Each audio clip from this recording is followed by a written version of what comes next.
Hey there, Cosmic Warriors, and welcome back. Welcome back to another video. I do apologize for my slight lateness. I'm here now. I just got done eating. So yes, welcome. Welcome to this video. We are going to be talking about houses 7 through 12 today in astrology. This, of course, was requested by yourselves last week. So last week we were on and I was answering some of your questions. And whilst answering questions, the topic of houses 1 through 6 came up. And so we went through houses 1 through 6. And then I said I would give houses 7 through 12 its own video. So here we are. Hello. Hi, everyone coming in. Farrell Writer. Farrell Writer. Hello, Guy. Hi, Danielle. Hello, welcome. I hope that you find this video to be helpful. Hello, Teresa. Yes, triple Gemini. I'm assuming you mean sun, moon, and rising, Teresa. Definitely a lot of Gemini. Love it.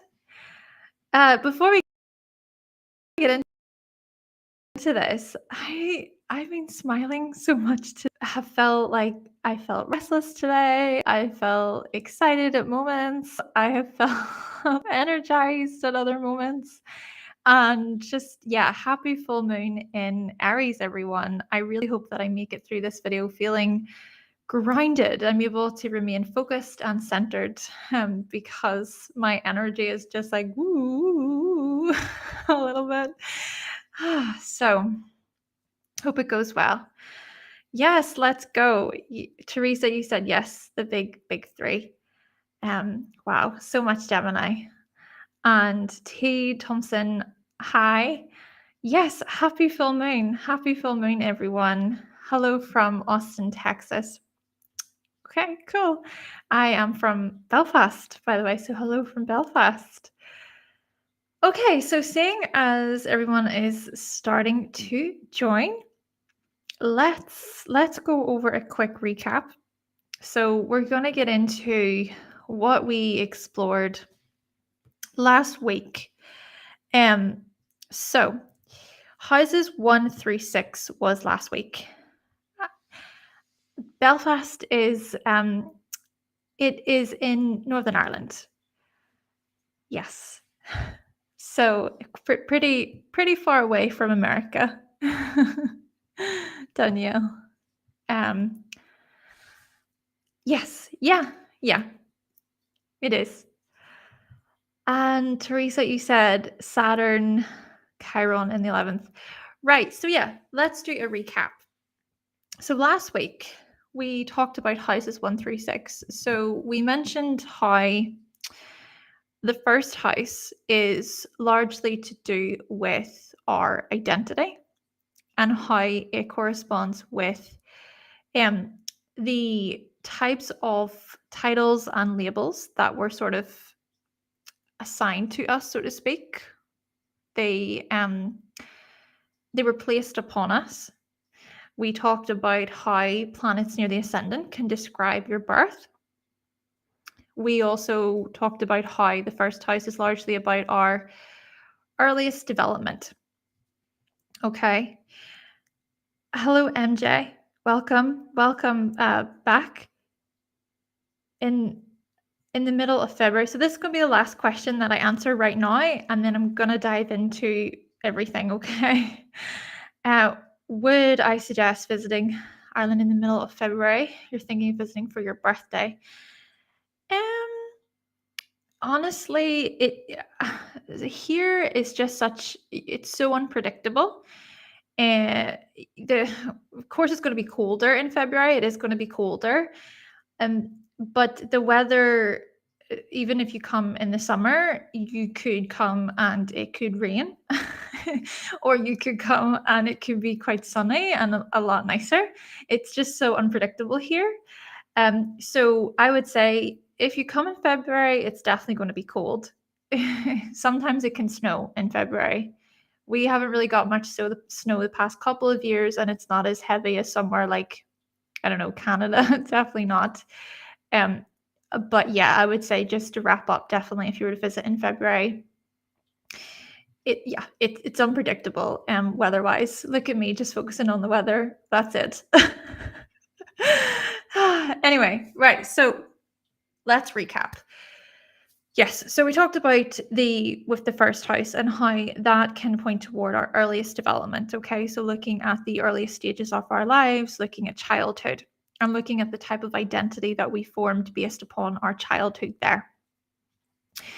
And then we described the second house, and we explored even the type of financial landscape you were born into, so to speak, right? So what types of resources you had, what type of money you had, or what your financial providers, what they provided to you. And even looking here at the other thing I want to mention with this is our self-worth is established within the second house.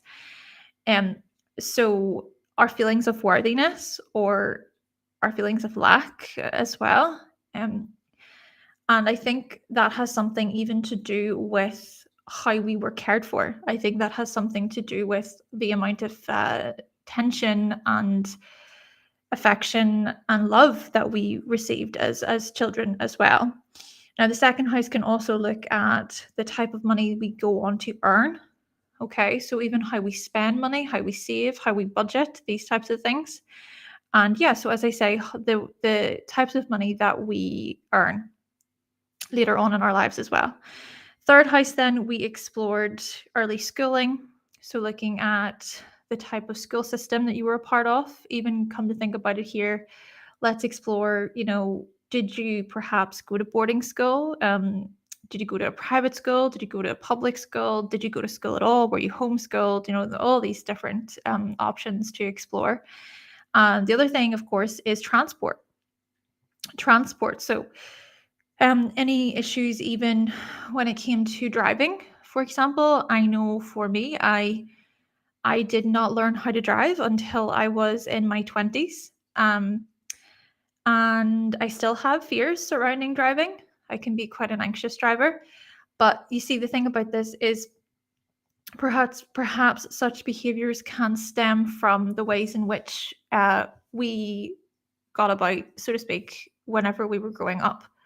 So, I mean, if it was, for example, that one of your parents was driving and they were in a car accident, or, there was an issue, then that can perhaps influence your attitudes towards driving. So that's just an example. And the other thing I want to mention, even with the third house, is we were talking about siblings and classmates last week. And we were talking about those relationships and how they can act as like such a building, like as a foundation, as a building block when it comes to other relationships in our lives. But the third house can also, of course, correspond with our neighbors. Okay, so looking at the type of neighborhood that you were raised in, and did you feel safe within your neighborhood? Did it feel dangerous? These types of questions arise from the third house. Hello, Eddie. Welcome to you. Welcome. And then we moved on to the fourth house. Okay, so we explored the fourth house, and largely we looked at family. We explored the type of parents you had or the types of caregivers you had. And we explored how the fourth and the 10th house can often be interchangeable, really depending on who you are, or depending on the placements that are there. So there is that big element to do with the fourth house and how that can even act as like an emotional foundation, which can set us up for the future as well. And the fourth house can even look at our earliest memories, right? So the memories that we had with family, traditions too.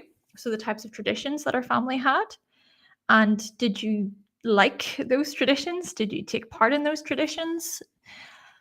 And the other thing I want to say with the fourth house is, which I wanted to add a couple of extra things So like I said, if you want to know more information about houses 1 through 6, I suggest going to that video. It should be there in the live section. So check out that video. I'll link it down below afterwards. But I did want to add just some more little bits because I was thinking about things afterwards and I was like, I could have said this and I could have said this. So anyway, fourth house can also look at the type of home that we set up later on in life. So yes, it can be tied to the past, but it also in a way can be tied to the future. It can look at, excuse me, it can look at where we choose to put down roots. It can look at the type of property that we own or the property that we rent or just the place that we live in. Okay. Even with the third house, I want to mention quickly, the third house can look at short distance travel. So if you can imagine, let's say, for example, you are someone who lives in the city, right? You live in the city, and what you and your family do every summer is you go and you visit like a holiday home. The fourth house can also look at that, but there's still that short distance travel element can be tied to the third house. Okay, you could even visit some type of like a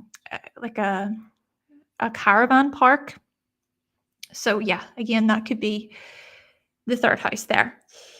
And like I said, with the fourth house, where you choose to put down roots, and will you get on the property ladder ever? Will you even invest? Like, will you invest in this way? Even the second house can look at these types of things, looking at investments. Even if we consider the second with the eighth house, that can look at perhaps getting a mortgage, taking out a loan to be able to um, afford a house, really. So yeah, there are those parts that I wanted to mention as well. I suppose more practical elements to the fourth house that we didn't really address last week. And also with the fifth house, another thing I wanted to say with the fifth house is we talked last week about children in terms of the type of children that you would have played with. Did you feel included? What was fun? What was playful? What was enjoyable for you? Were you allowed to join in on the games? But the fifth house can also look at the types of children that we have later on in life. Okay. So what type of children, will you have any children at all? That's a question too. Will you have any children? And if you do have children, firstly, like how, um, will it be more of like basically, will you go down the IVF route, for example, right? That's a possibility. Will you adopt? Yeah, so you got to think of those different options there when it comes to children. I would even say with children, if you have any nieces or nephews, you can perhaps find them. You can locate them within the fifth house.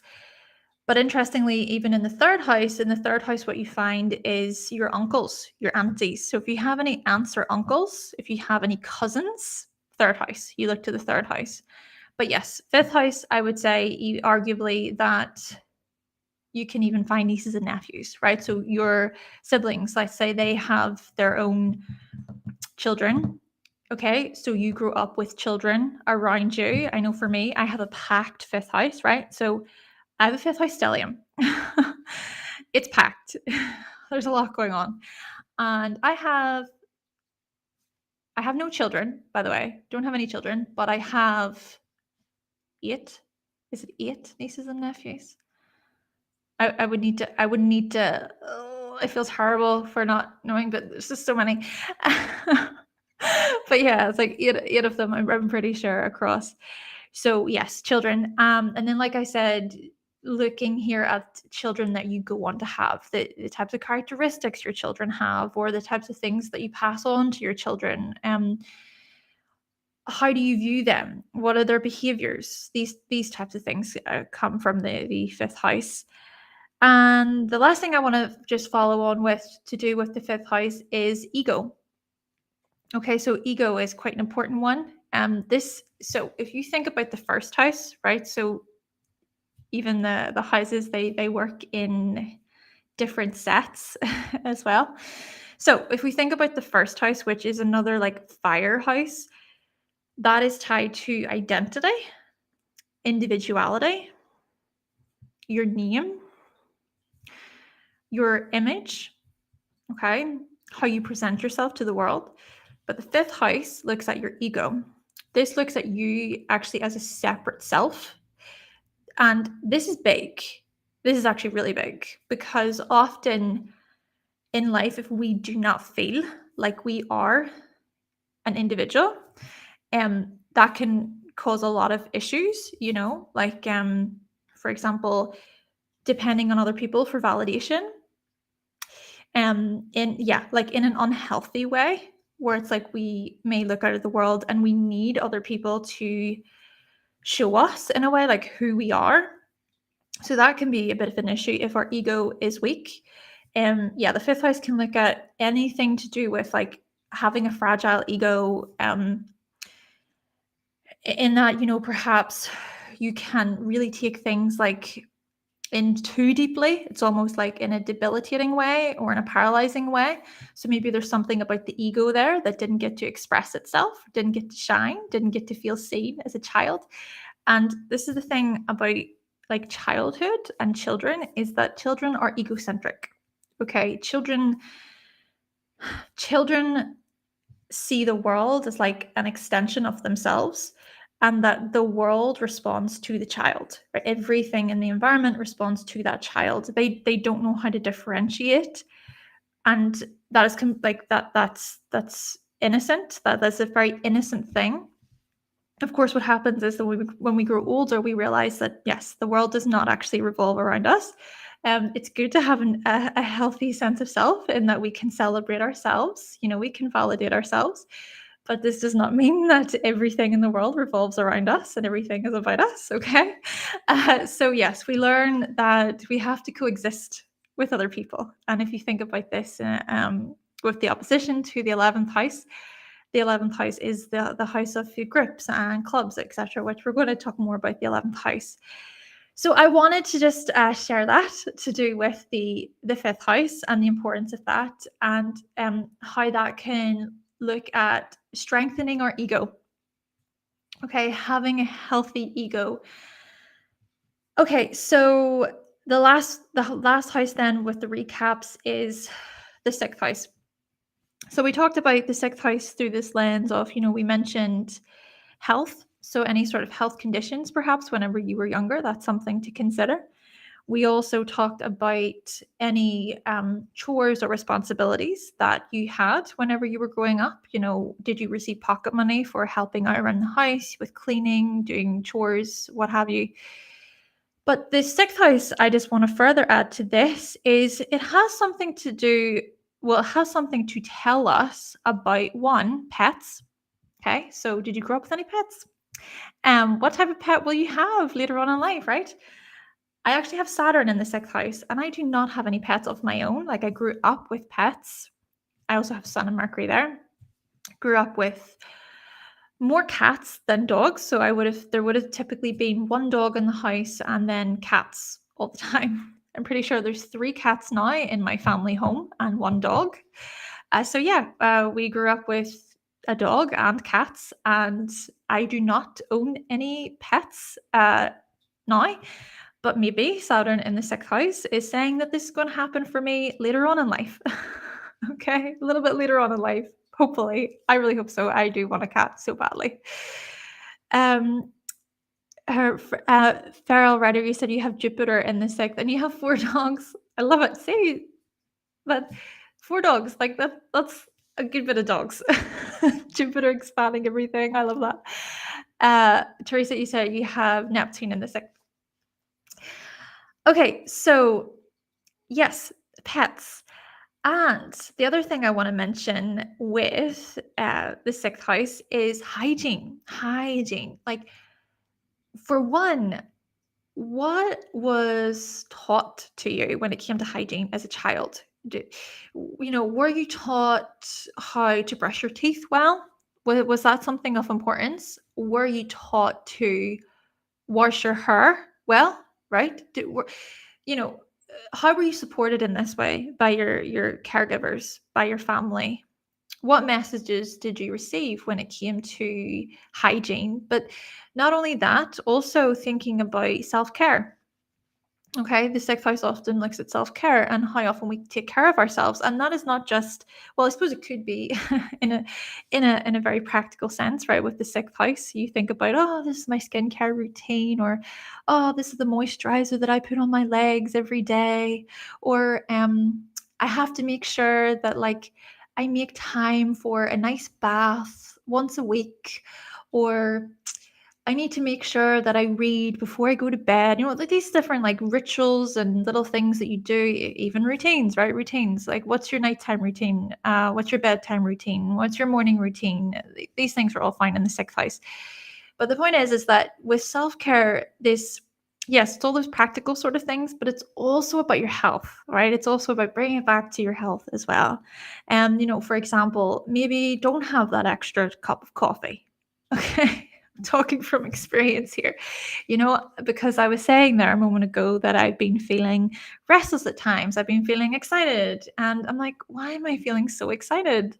Am I nervous about this live stream? Maybe it was nerves, because often nerves and excitement can kind of like be the same thing and you don't know. Like, so yeah, because I was feeling that way, I was like, no, do not have coffee, Hannah. I did want to have coffee. I wanted to sit here with my coffee and just, you know, just drink it every now and then. I thought, water. It's water. It's water today. So that is in a way about health. That in a way is about self-care, because you're able to understand yourself. You're able to understand what your body needs, and that is so important when it comes to the sixth house. It's that mind-body connection, which can be obtained through the likes of exercise, food, right? Thinking about diet. And then that's another thing with the sixth house.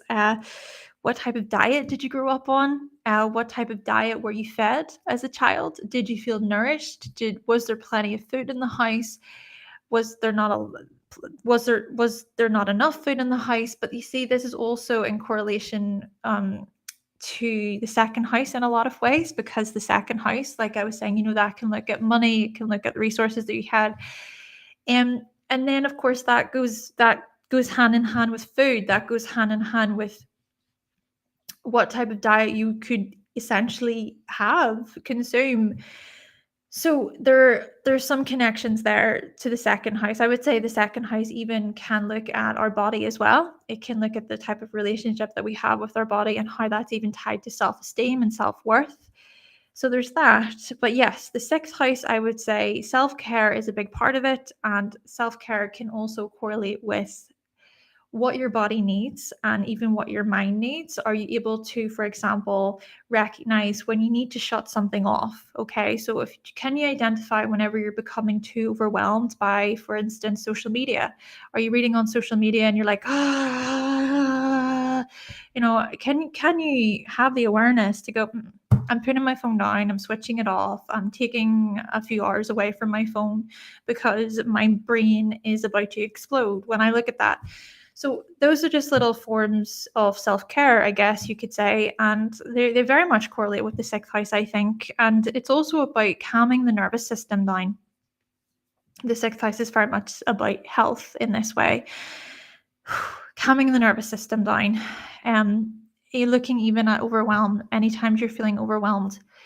So that is basically what I wanted to add to the sixth house. That is the recap of houses 1 through 6. Again, if you want to know more information about houses 1 through 6, go to the video. I will link it down below after. And I'm just going to take a drink of water, and then we're going to get into houses 7 through 12. I hope you are looking forward to it. I'll even read through your comments here for just a moment. I even just want to make you aware of Patreon. Okay, there's some extra content over there right now.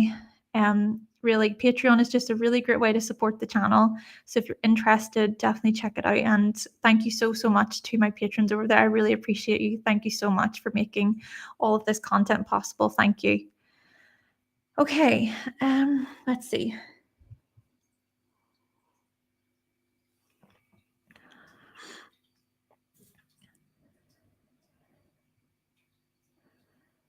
MJ, you said you'll just stick to England then? Yeah, I mean, Well, well, if we're just to talk about the weather, okay, sure. But you know what? Belfast is quite, I would say it's quite special in that, you know what? Belfast is a little gem. It's like one of the hidden gems of the world, I would say. Um it's a nice city in that it's easy to get around, like it's walkable. There's some really beautiful architecture here. Um there is even like the Titanic Museum that you can visit. It's very new. There are certain walking tours that you can go on, and you can visit different pubs, like proper Irish pubs. The food is lovely as well. What else? What else? You can even so with the walking tour, you can see some really like interesting historical sites around the place, and the architecture, like there's some modern architecture, but a lot of it is still like very traditional or like older. So yeah, uh, I would say that it's worth the trip. Definitely, it's a walkable city, and you can even take bus tours up the coast or down the coast, so you can explore other parts. Okay, so let's see. T. Thompson, you were saying about Saturn and Pisces in the seventh. Okay, explaining some of your placements. Mercury in the second house, Cancer, interpersonal house. Okay, Eddie, you have a lot of placements then in houses 7 through 12. Pluto and Ceres in the fourth. So of course, I'm not. The thing is that I'm not really breaking it down into different little segments. I'm just more going by 1 through 6 and 7 through 12, but maybe I could do that in the future where we break it down a little bit further and we get into the nuances a lot more. Teresa, you say you can't wait to get a chart done for me. Oh, awesome. I look forward to working with you. I look forward to being of service. Danielle, you have the South Node and Cancer in the third. And then you have, yes, you've got your stellium there in the fifth house.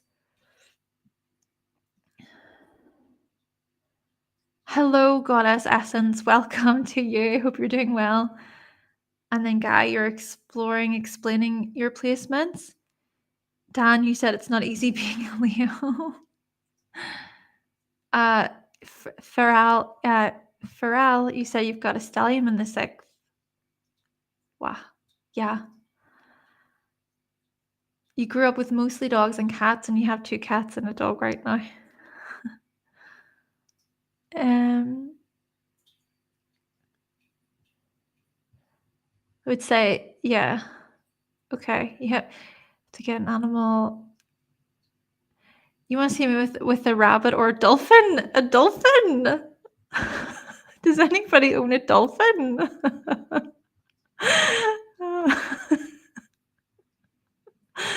I really want to get a cat. Like, yeah, a cat.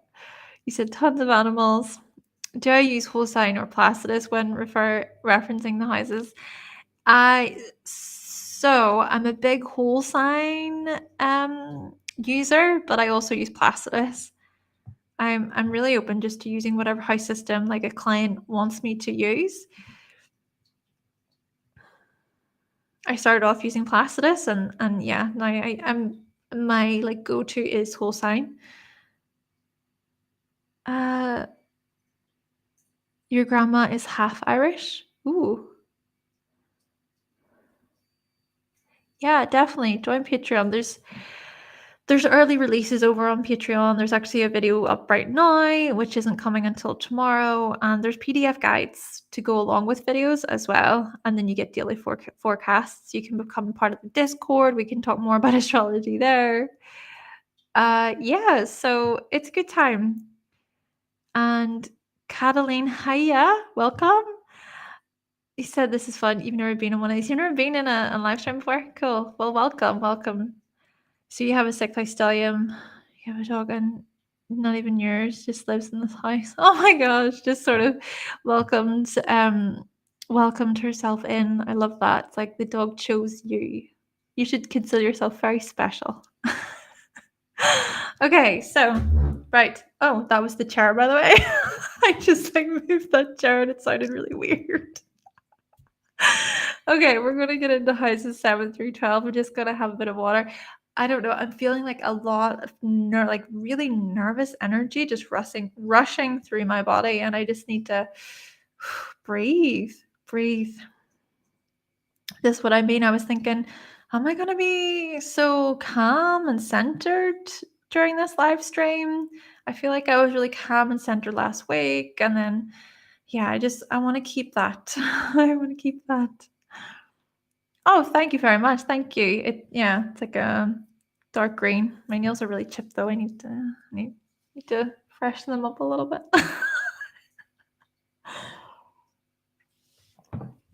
Thank you so much, Danielle. Thank you. I appreciate it. Okay, so let's do this. Right, so we're going to be going from houses 7 through 12. Let's begin by looking at the 7th house. Okay, so the 7th house. The thing about the 7th house is, what comes to my mind first of all is its opposition to the 1st house. So the 1st house looks at more so our conscious awareness at times, or the qualities of ourselves that we present to the world almost effortlessly or without even trying.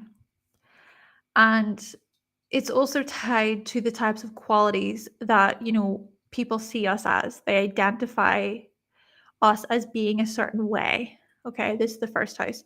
But this is the thing about the 1st house is if you think about how it's so much about your earliest childhood,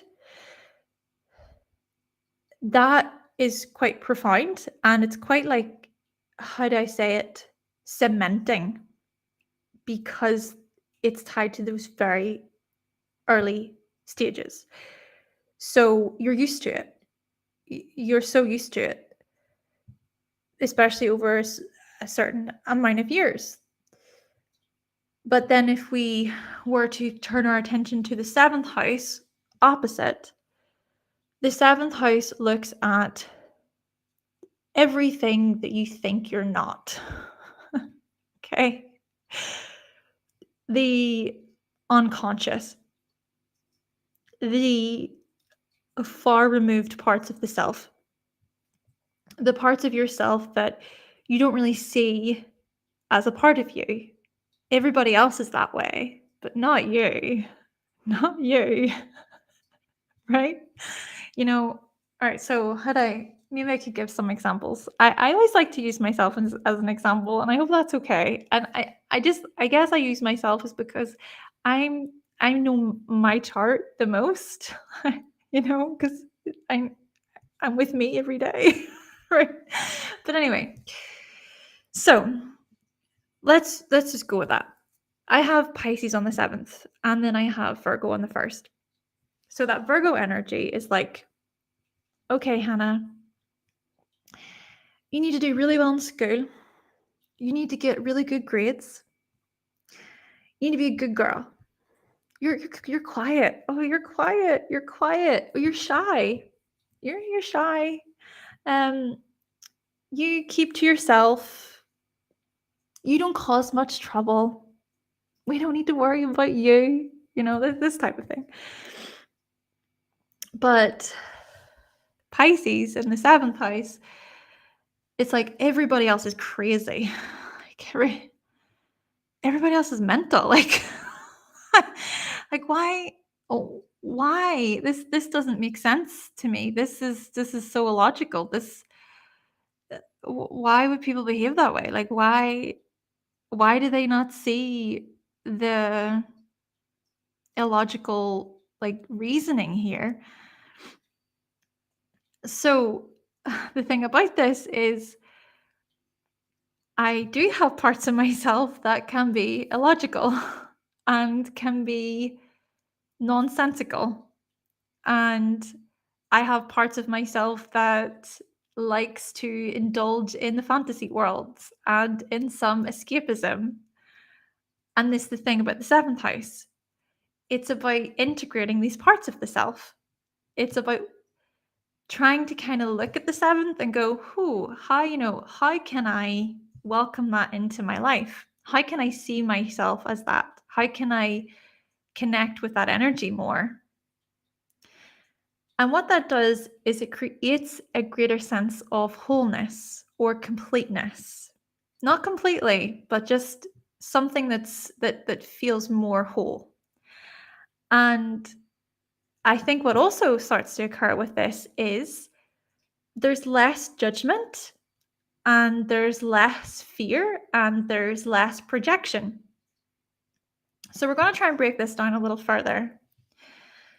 So this then looks at the qualities that we can integrate.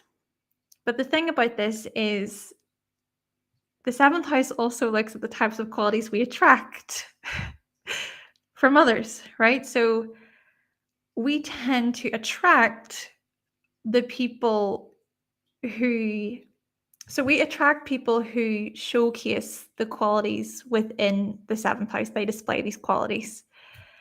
And we may think that those people out there, that's the way they are, but we're not like that. That's them. So I'll try and do another example for this. Let's say you've got Libra on the rising and you've got Aries on the seventh. You might look out at the world and think like, my partner's so like demanding and pushy and bossy and everything has to be now. But when you really look at it, the Libra rising individual also possesses these qualities. They just might not see these qualities within themselves. But that's also the beauty and also the challenge that exists when it comes to relationships. Because whenever we are presented with qualities that we do not see as a part of ourselves, we can either reject them or we can own them. We can either dislike someone or we can go, oh, okay. Yeah, I get that. I'm like that too. Yeah, I see that. And what we can also perhaps do is we can project. The seventh house also looks at our projections. So what we project onto other people, but with the same token, what is projected onto us. But that's quite tricky. That's a tricky one. Because often we don't see our own projections. It's so subconscious. So yeah, we could look at someone and say, you're so angry, like you're doing this. But often what we may not realize is that we too are bringing our own stuff to the party. Okay. And that is like as I say, it can be the beauty in a way of the seventh house, where we can kind of really come together. We can join together with somebody else and go, oh, okay, I understand. Okay, I see where you're coming from. You can have that conversation. But it's also the challenge because we can then turn them into an enemy. We can then look out at someone else and say that they're this and that, and we strongly dislike them. Now, this is also where it's very nuanced as well. It's not black and white, and I don't want to make it sound black and white either. It is, like I said, it's very nuanced because, I mean, of course, there are situations in life where somebody is being like evidently mean or cruel or disrespectful, right? And you shouldn't have to put up with that, right? It's like, right, okay, you remove yourself from that relationship, and at the end of the day, not all relationships are meant to last. Okay, often in life we just don't align. We don't align with certain partners, friends, etc. And it's okay to end a relationship. It's okay to walk away from a relationship. And I mean, many people do, right? So that is the seventh house. And I just want to mention that too. The seventh house even looks at how relationships begin, but also how they end. And the seventh house then, if we were to look at it from the other way, okay, if we were to think about then the continuation of a relationship, Well, the seventh house also looks at marriage, right? So it can actually show up as your marriage partner, the type of partner you marry, whether that be early on in your life, later on in your life. People who have Saturn in the seventh house typically marry later on in life. Excuse me, I hiccuped. People who have Uranus in the seventh house may not marry at all. They may choose to never marry. People who have, let's say, Mercury. If they have Mercury in the seventh house, they may marry a few times throughout their life, right? They may marry a couple different people throughout their lives. And then the thing about this as well is that not only is it about marriage, it's also about divorce. Like I said, it's the beginning of relationships, but also the ending of relationships. So, yes, relationships in this respect. But what I further want to mention with this is the stages, the continuation that they go through, how they can evolve. And then what this leads me on to is the seventh house and its connections with the fifth. So, hear me out. The fifth house can look at dating. I think I mentioned this in the last video where we talked about dating, and it even looks at like a little bit of flirting and fun and romance, love, these types of things. So there's like exciting feelings that you get when it comes to love, for example. But then the seventh house more so looks at, okay, what are we? What are we? Are we getting married? Are we moving in together? Are we having children? Committed. How committed are you to me? Okay, are you going to put a ring on it or what? These types of things. Right? But at the same time, this does not mean that you don't go on dates anymore, that you don't keep the romance alive anymore. Of course, it depends on the type of relationship that you have. There are many couples where they're happy enough just to chill, stay at home, put their feet up. It doesn't have to be a big show and dance over love and their affections or what have you. But that fifth house will tell you a thing or two about such things. Okay, that fifth house can tell you a thing or two about the type of like dates that you may continue to go on even when you're in a committed relationship, basically, is what I'm trying to say. So it's kind of good to kind of, to see romantically, but also in a committed way. Okay, let's also talk about the seventh house through a lens of not just committed relationships in terms of your partner, but let's think about close friends. Okay, those close friends, especially whenever, so for example, whenever you and your best friend are together, or whenever you and like one other best friend are together, it's like that space. Okay, it's you and them, and you're having this back and forth. That is seventh house energy. Also, seventh house energy is business, right? So business deals. Do you enter into business with someone? Maybe that person that you enter into business with is a best friend. It's a friend, but it looks at partnership overall, okay? Especially thinking about business deals, business agreements, contracts, the types of contracts that we sign. Now, with that, the seventh house also looks at legal matters. This is why you got it right. Hear this here. Hear this here. When it comes to contracts and agreements, especially through the lens of business, you need to have your head screwed on in that the legal stuff needs to be looked at. Often you hear these stories about, oh, these two friends, they went into business and then a year later it fell through, and then it's like, well, what was signed, or what did you agree on? I don't know. Legal matters. Okay. So yeah, it's important to consider the legal side to the seventh house as well. And I suppose that even ties in with marriage. I mean, you are signing a contract when you marry somebody else. And I suppose in this way, this is a good segue into the 8th house. This is actually where we all started from. If you recall last week, MJ asked the question about the 8th house. So this is where it all started. But so 8th house. Okay.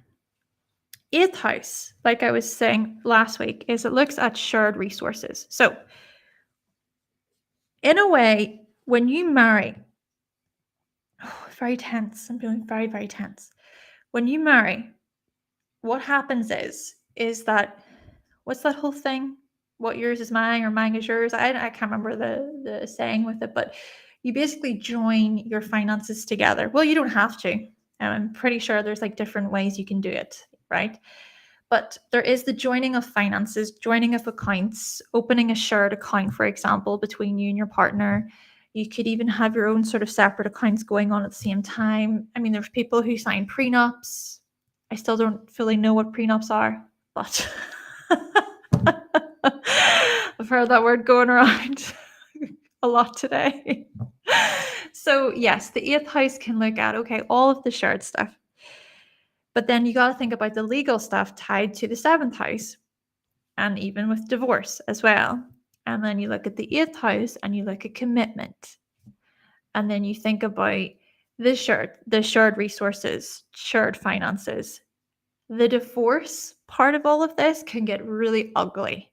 And that's why it's like, just be mindful, basically. Perhaps consider what's going on in your 7th and 8th houses when it comes to such things. But I do not want to look at this through a negative lens. Let's also think about it from a more positive view, in that the 8th house also looks at trust. Okay, trust. I mean, you think about it. You marry someone, what's required there? Trust.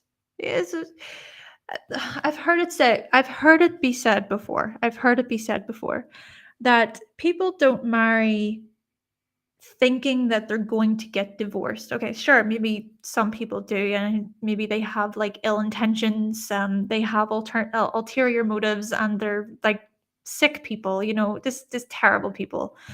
But yeah, people don't they don't get married because they think, oh, we're gonna get divorced. But of course there's trust in that. And T. Thompson, you said it. Yes, perfect. Intimacy. It's so much about intimacy. And no, it's not just physical. You're so right. Intimacy, intimacy, requires trust. It requires trust. It also requires honesty. It requires a sense of like, I'm sharing this with you. Whether this be money, whether this be a house, whether this be a car, whether this be a secret, privacy, something very private, something that you never told anybody before, and you share that. It's something that you want to keep as a confidential thing, but that is trust. That is intimacy. Okay? And it's also emotional intimacy, right? The type of emotion that we experience in the 8th house, it is deep. It's intense. It's like bond, that bond, that real like close bond that you experience. What I am visualizing is, okay, a couple of things. I'm visualizing being with a close friend, and you've just lost a loved one, right? Maybe a parent, actually, like DIED. Yeah. Which is another thing we're going to get into in a minute. But say your parent did, and you go to your friend and you're like, I am falling apart. Like I'm falling apart right now. That is emotional intimacy. I'm also visualizing being in therapy, and you're pouring your heart out to your therapist. That is intimacy. Emotional intimacy. That's trust. And like I said then, what I was trying to follow on with this is the 8th house can look at death. Okay. And yes, this can literally be the loss of a loved one. This can also be the ways in which we view death, how we view it. And the other thing I want to say with this is our fascination with it. Hmm. Hmm.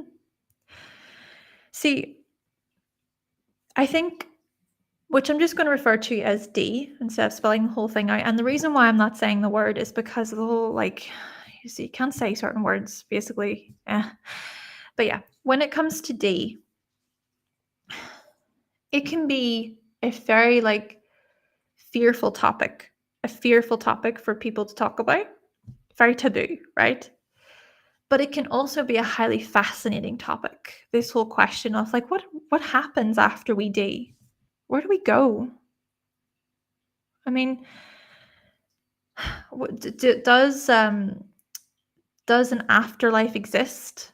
You could even say that this filters into the 12th house, which we'll get to at the very end, of course.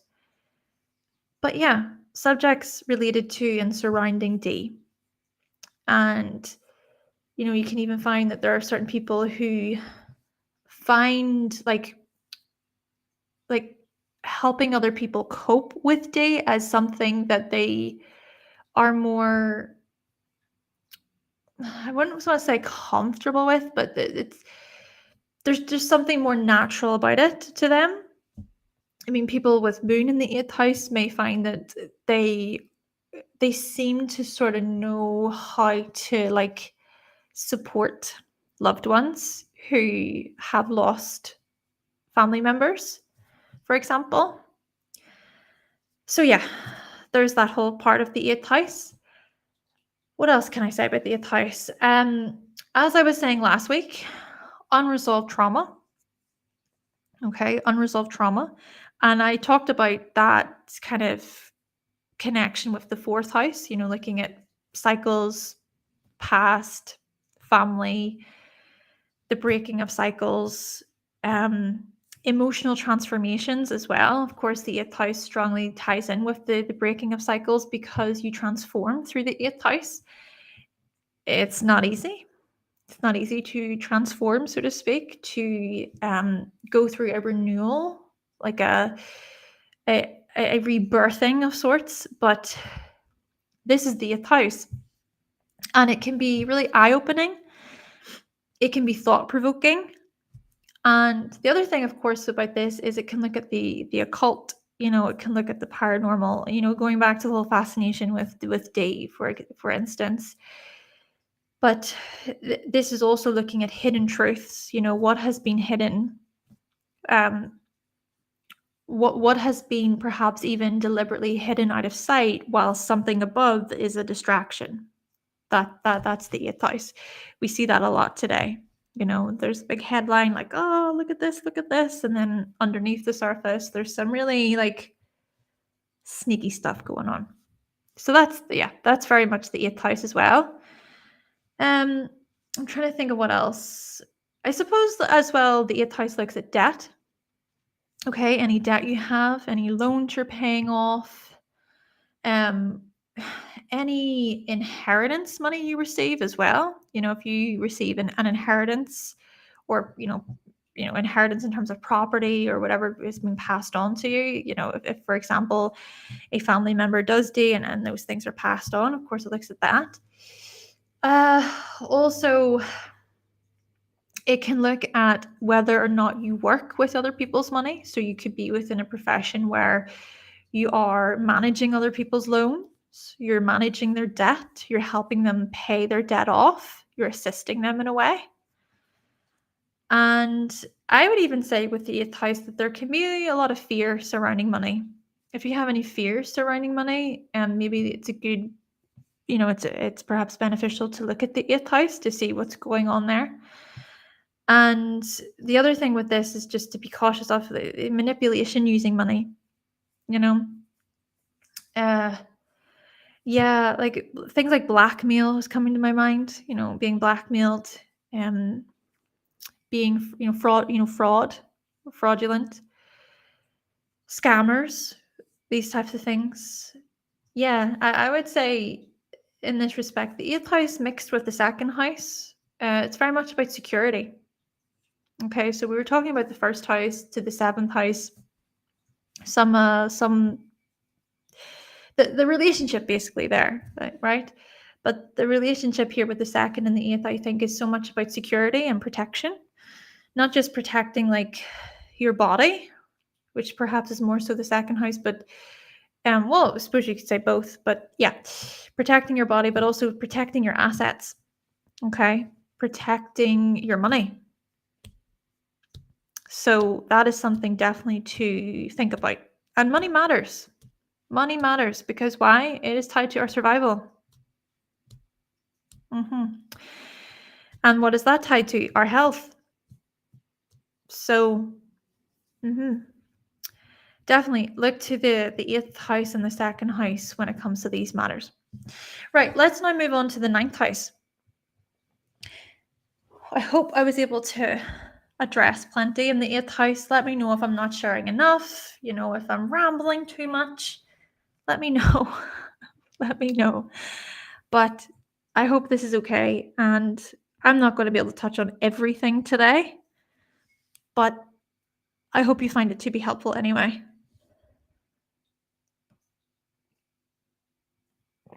And I do enjoy talking about this. I'd say this is probably one of my favorite topics, or my favorite talk about in astrology. It's just, it's one of my favorites. I just feel so up by this. so good about this. Okay. All right. So let's move on to the ninth house. And I'm going to come at the ninth house through a perspective to begin with, to do with the third house. Okay. So we talked about the third house and how the third house can look at our early schooling. The more immediate environment, if you can imagine getting in your car and driving to the shop to pick up food. That's just back and forth, right? You're just doing your weekly grocery shop. There's part of the sixth house in this as well, tied to routine. But anyway, just imagine that, like that back and forth. So that's traveling, just more everyday travel.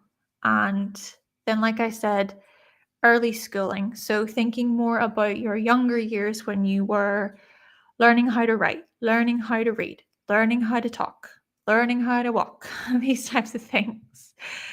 And you go to school and you make those early childhood friends, etc., your classmates. Yay. Even your neighborhood, right? The types of neighbors that you had. But then the ninth house is like, go out into the world. Go explore. It's more about going to another country, for example, visiting different destinations, even visiting different states. I know the USA is one huge country, right? Canada is a huge country. Brazil is freaking huge. So when you travel to different parts of these countries, you go further afield. That's the ninth house. You get your passport. That's like, ninth house stuff. So let's say you traveled when you were quite young, maybe your parents took you abroad whenever you were just a baby, whenever you were a toddler, right? You may have some heavy ninth house placements. Maybe you lived in a completely different country. Maybe you moved when you were quite young. You moved from one country to another country when you were very, very young. That's ninth house stuff right there. Or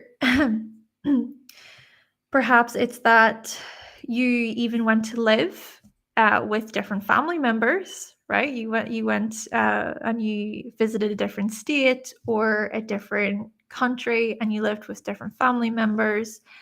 And there could even be like, how do you say, where two different like cultures are mixed, or two different like traditions are mixed. It can play out in many different ways, of course, but I'm sure you get the point of what I'm trying to get out at here with the ninth house, with travel, with broadening your horizons and moving outwardly into the world, exploring. And I would even say with this that there's an element of like holidays, right? Holidays, vacations. Now, with that being said, the other thing I want to mention, we were saying about how the houses can be linked in different ways. Well, we talked about the first house and we talked about the fifth house. And we're talking about the ninth house. So they create this trine to each other. The fifth house also looks at free time. It looks at holidays. So any time off you have, right? It's a holiday. Like, okay, it's a time off, well, not the same thing. I know. Sorry. You can have your time off, but then you can also have holidays, which are still tied to your time off. I hope you get what I mean. Okay. So perhaps the ninth house then can show up as, all right, well, I'm going to travel far out. I'm going to explore a completely different destination somewhere else. So yeah, that again, basically with the ninth house, it's like to expand. That's Jupiter. It's all about outward motion. It's making things bigger. It's space. It's the widening your scope. And the other thing I want to say then with this is that what can often show up within the ninth house is our higher education. So we talked about the early schooling side of it. We talked about your early education, but the ninth house can then look at later, further education. So do you decide to go to university? Do you decide to go to college? Do you go to I'm not sure. ESA, is it community college? Is that something that's different from college? I'm not sure. I'm not sure. I'm just trying to memorize, from little things that I've heard throughout my life. But yeah, what do you decide to do? Do you decide to take on a higher educational program? But it's not just that. It's also looking at advanced training. So you don't necessarily have to go to university in order to activate the ninth house. This is also about advanced training. So I'll give you an example. Let's say that, Danielle, you said there's community college and then there's state colleges as well. Okay, good to know. Good to know. Thank you. So let's say, where was I? Yes. Let's say for example's sake that third house stuff, maybe you weren't the most intrigued by certain school subjects. It was just kind of boring. A lot of subjects just didn't really speak to you, a bit boring, and you just sort of had to do what you had to do to get grades so that you could pass. But the ninth house could then point toward more of a program that you go on later on in your life. And the program isn't necessarily about university. It's not necessarily about college, but the program, it's a training program. And it can be of course, a step-by-step process. But when you succeed within that training program, that gives you a qualification at the end of it, which you can then use in the 10th house. In the 10th house. So you have to kind of think about the experiences that you obtain in the ninth, the educational the certificates, qualifications that you obtain in the ninth, and how they can be used in the 10th, how they can be used to your advantage, to your benefit. So there is that connection there. There's kind of that threshold. It's interesting we talked about that threshold between the 7th and then to the 8th, and now we're looking at the 9th and to the 10th. But basically, yeah, the 9th house, we're going to get into the 10th house after, but yeah, the 9th house is more so about higher education and further training. The 9th house also looks at your beliefs. Okay, so this, of course, looks at your deeply held beliefs. What is it that you believe to be true about life? Like, do you believe that there is a God, for example? Do you believe in a higher power? Are you a religious person? Um, are you religious? Do you have like philosophical beliefs? Are there certain philosophical beliefs that very much stay true to you, and they showcase like your path, and they guide you in a lot of ways in your life? Do you have a certain saying or a slogan, so to speak, when it comes to your beliefs that you preach to the world in a way that you share to the world, or that you just continuously believe in? And it's like, yes, this is what I believe. And then it's also looking at your faith. Do you have a certain faith? Again, that goes back to religion, I would say. Do you consider yourself to be a religious person? And do you practice religion? Yeah, and I would even say with this, it's not just about like talking the talk when it comes to the 9th house in terms of our beliefs. It's also walking the walk. I think that's a big part of it.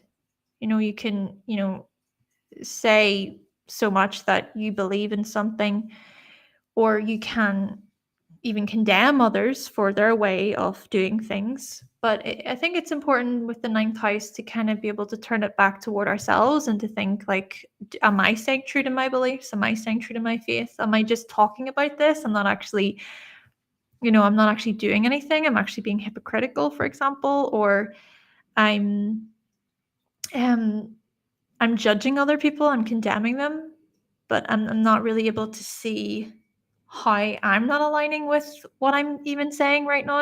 This type of stuff. This is the 9th house, I would say. Beathan, thank you very much. And my son is in Aquarius sun. Danielle, you said you're not into organized religion. You used to be religious. You're more spiritual. Yeah, I get you. So yeah, there are just some examples that I wanted to say to do with beliefs. But the other thing I want to say with this is, it's in the 6th house, the sun. The other thing I want to say with this is, let's take it back to the whole higher education, further education stuff, even with university. Let's mix that with abroad. Is it that you've studied abroad? I'll even give an example. I love examples.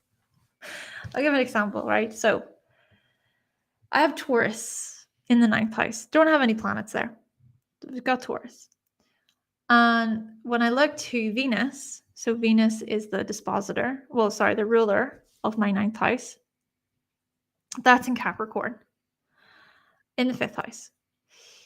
So, to be fair, I just want to mention this too. I think it's important to mention, I also have Jupiter conjunct the ascendant. Jupiter is an important component because Jupiter is like the traditional ruler of the 9th, and it also looks at long distance travel, things like that, higher education as well.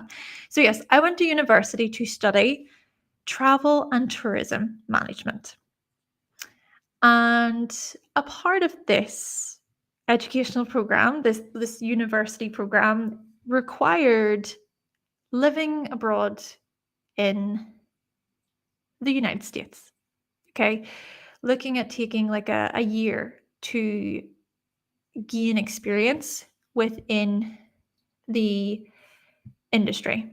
And this industry was very much correlated with hospitality and food and service. I've got Jupiter in Virgo, by the way. Capricorn is to do with management as well. So anyway, you can see all the sort of earth components coming into this. Yeah, so that was an interesting time.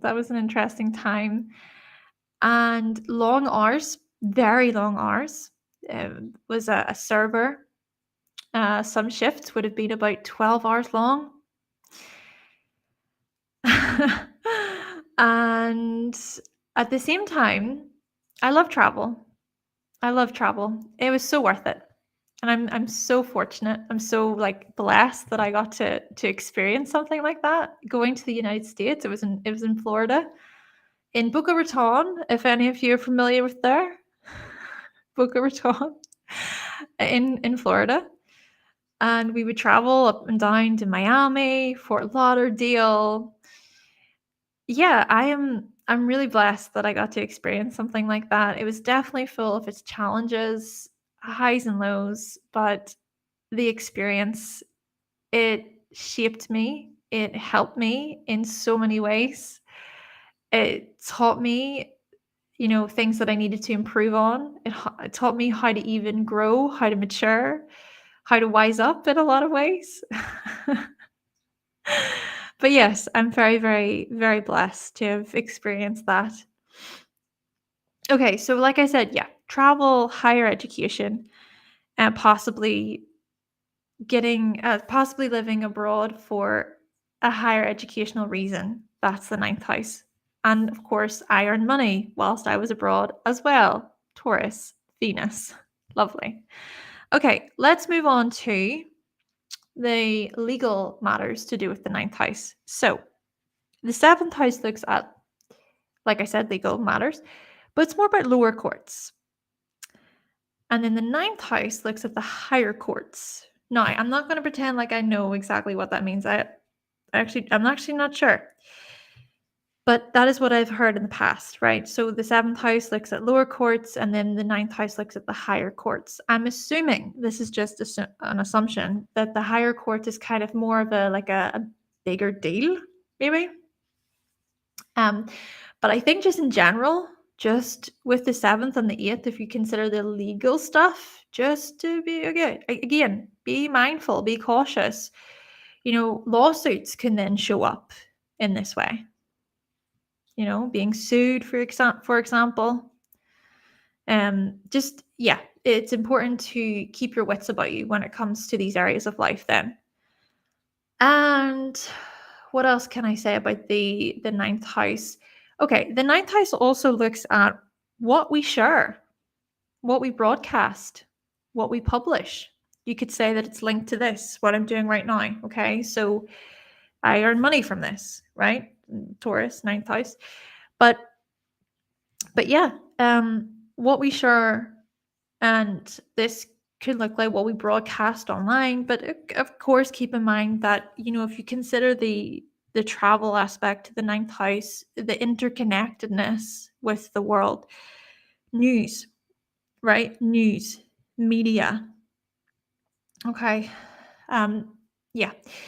Media in this way, where news is published, news is passed on. This is the ninth house. And I think even when it comes to the ninth house, you got to be cautious in terms of what you're sharing, what you're, letting out to the world, especially if you combine that with the legal stuff. And then, of course, there is the publishing part of it. So if you publish a book, even if you even if you publish a blog, that's ninth house territory. Last thing I want to say with the ninth house, because I've been talking about it for quite a while. I love talking about this, as you can tell. It's just so fascinating. The last thing I want to say with the ninth house is often, I'm pretty sure it's been tied to your in-laws. Okay, so if you marry, it's your partner's parents that show up in the ninth house and the type of relationship that you have with them. So that's how I'm going to finish the ninth house. Of course, there's probably more that I could say, but that's what we're going to finish it at for now. So we're going to move on to the 10th house next.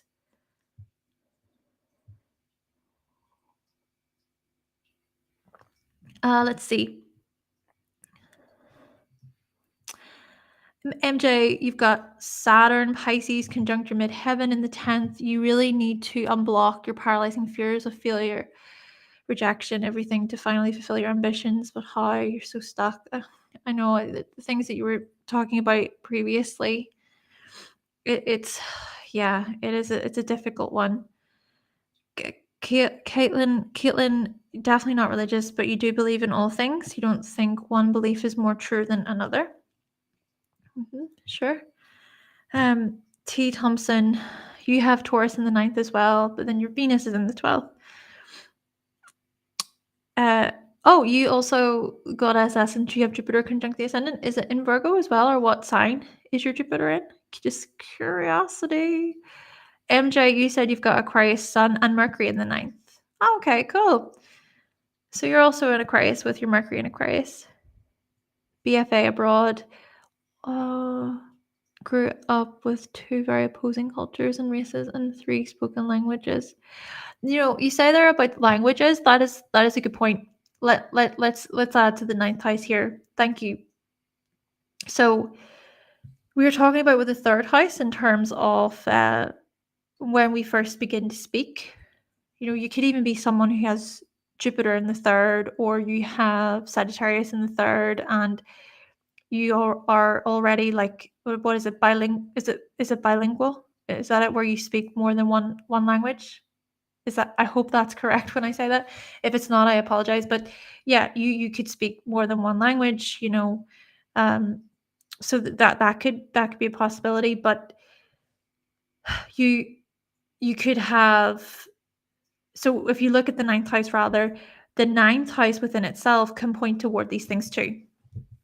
So a type of language that you go on to learn later on in your life. Okay, so you could learn different languages. That is a really good point. You said, let me see. You constantly, T. Thompson, you said Jupiter and Virgo trine your 9th house. Hey.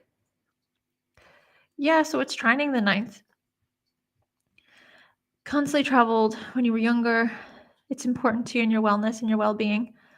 Yeah, thing about travel, I love about travel, you're essentially entering like a new world. You could be like, you could go to somewhere like Japan, and it could just feel like you're being transported into the future. At least it feels very like sci-fi and techy in Japan. I've never been. It's clearly it's clearly a destination that I really want to go to. 100%. But then you could go to somewhere like Egypt, which me and my partner visited this year, and it can feel like you're being transported back in time, with all of like the ancient ruins. Of course, there's parts, Japan as well. Of course, there's also like the very old traditional stuff as well. I know, but I'm just kind of saying that it can feel like you're in a completely different world, a completely different timeline, and it's just fascinating. I just even love what it does to your body physiologically. Well, when you travel, you just become like a different person. I just love it. Depending on how many languages spoken. Oh, so bilingual will be 2, trilingual 3. Okay, love that. Thank you. See, I'm also learning. Thank you, MJ. Yes, yeah, it's a submersion. Oh, I love that word. That's a beautiful word, goddess essence.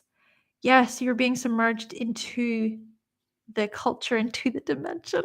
Oh my gosh, it's making me so excited for travel. I need to get away soon. Right, okay, we're going to move on to the 10th house. It's also been fun just to chat with you as well. It's always a good time. Also, Brianna, hi, welcome. Oh, polyglot. Polyglot? Is that it? Polyglot means multiple languages. I'm learning new things. time travel in real time with places and also within our beliefs, the expansion of the world we see. Oh yes, that is so on point. Yes, goddess essence. That's it. Yeah, your beliefs can expand your mind. Exactly. Yes. So yes, that's such a good point because yeah, okay, ninth house, you could like physically go out and expand and travel, but this can also happen within your own mindset and your beliefs can change. Yes, I'm so glad you said that, goddess essence, because yeah, your beliefs can change. Your beliefs about the world can change, and that can impact your worldview. And that can be pretty powerful too. Yeah. And then you even connect that back in with the first house. You look at that relationship between them, and how you see the world. Oh, we love it. We love it. I love this. We're all working as a team. Um, Brianna, am I traveling soon? Oh, I wish. I wish. I do. I wish I was. But no, not soon. Hopefully soon. Hopefully in the next 10 years. I'm being sarcastic, but hopefully it's sooner than that. Right, let's get into the 10th house. By the way, I just want to say the darkness is starting to come. You're probably going to see me become darker because it's getting darker earlier here. So I'm not going to look my best. I'm probably going to look really tired and run down, and I apologize. But let's get into the 10th house, shall we? Danielle, you said you want to travel soon too. Yes, let's all travel soon. Okay. So 10th house. Right. So the 10th house. Okay. I want to think about I want to think about firstly how the 4th house is. It is now 7:30 at night. Just answer your question, Danielle. It's 7:30 at night. So I want to think about how the 4th house looks at our family life and our home life. It can also look at the type of the type of person we are whenever we're in private. So if you can imagine, just imagine it. You go home after a long, hard day's work and you're tired and you settle into your home. This is your 4th house. Okay. When you just curl up with a blanket around you and a nice cup of tea in your hand and you're watching the television and you're like, oh, I'm so glad to be home. This is the 4th house. This is your private life. These are the parts of you that people don't see. Privacy. Privacy. But the 10th house is the complete opposite. The 10th house is the parts of yourself that everybody sees. It's like me right now. I've got how many people watching right now? 23 people, which goes up and down, up and down, up and down. But right now, at this very moment, 23 people have this video up. And the thing about the internet is that it's there pretty much for life. So what I'm sharing right now on this public forum, it's a public forum, is being seen by you. You are the public. This is the 10th house. I have Gemini in the midheaven. Well, okay, 10th house. The midheaven, of course, can be located in the 10th house. It can also be located in other houses. But the midheaven still is somehow tied to our public image too, just to say that. So yes, Gemini, communication, chatting, spitballing ideas, laughing every now and then, trying not to take myself super seriously, trying to have a good time, but also trying to be informative as well. A little bit of both. So yes, this is the 10th house. The 10th house is your public image. It's your public persona. Persona. It is the person that you are when you step outside of your home and you enter into the sphere of career. You enter into the sphere of your professional life where it's like, right, I want to be trying to think. I want to be a doctor. I want to be a doctor. I want to be an air hostess. I want to be an artist. You got to get outside of your house to go and make those professions happen. And even if we were to think about this, to move away a little bit from your profession, it even just looks at the public in general. If you can imagine, right? You're standing at a Taylor Swift concert. I know, Danielle, you love Taylor Swift. You're a big Taylor Swift fan. Let's say you are at a Taylor Swift concert, right?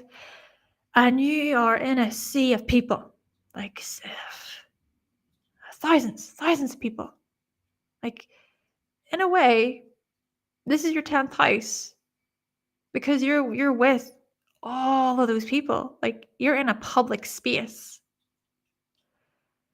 Of course, Taylor Swift's 10th house is also being activated there because, well, she's the star. She's the one performing. She's the one on show. She's the one who's being the professional. Again, that's 10th house. That's her career. All those meet and greets that she does, that's her career. That's her profession. So yes, you being in those public settings, it is your 10th house. And what I really like about the 10th house and its difference to the first, this is the way I've always thought of it, right? This is the way I've always thought of it. Just so interesting.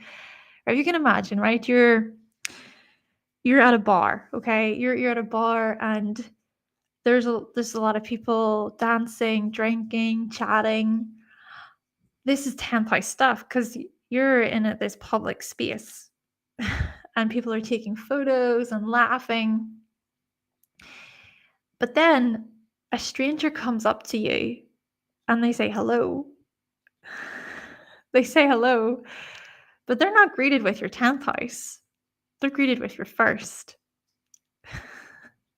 Because now what's happened is like there's a focal point, right? There's a point of like a point of contact. Is that the right way to say this?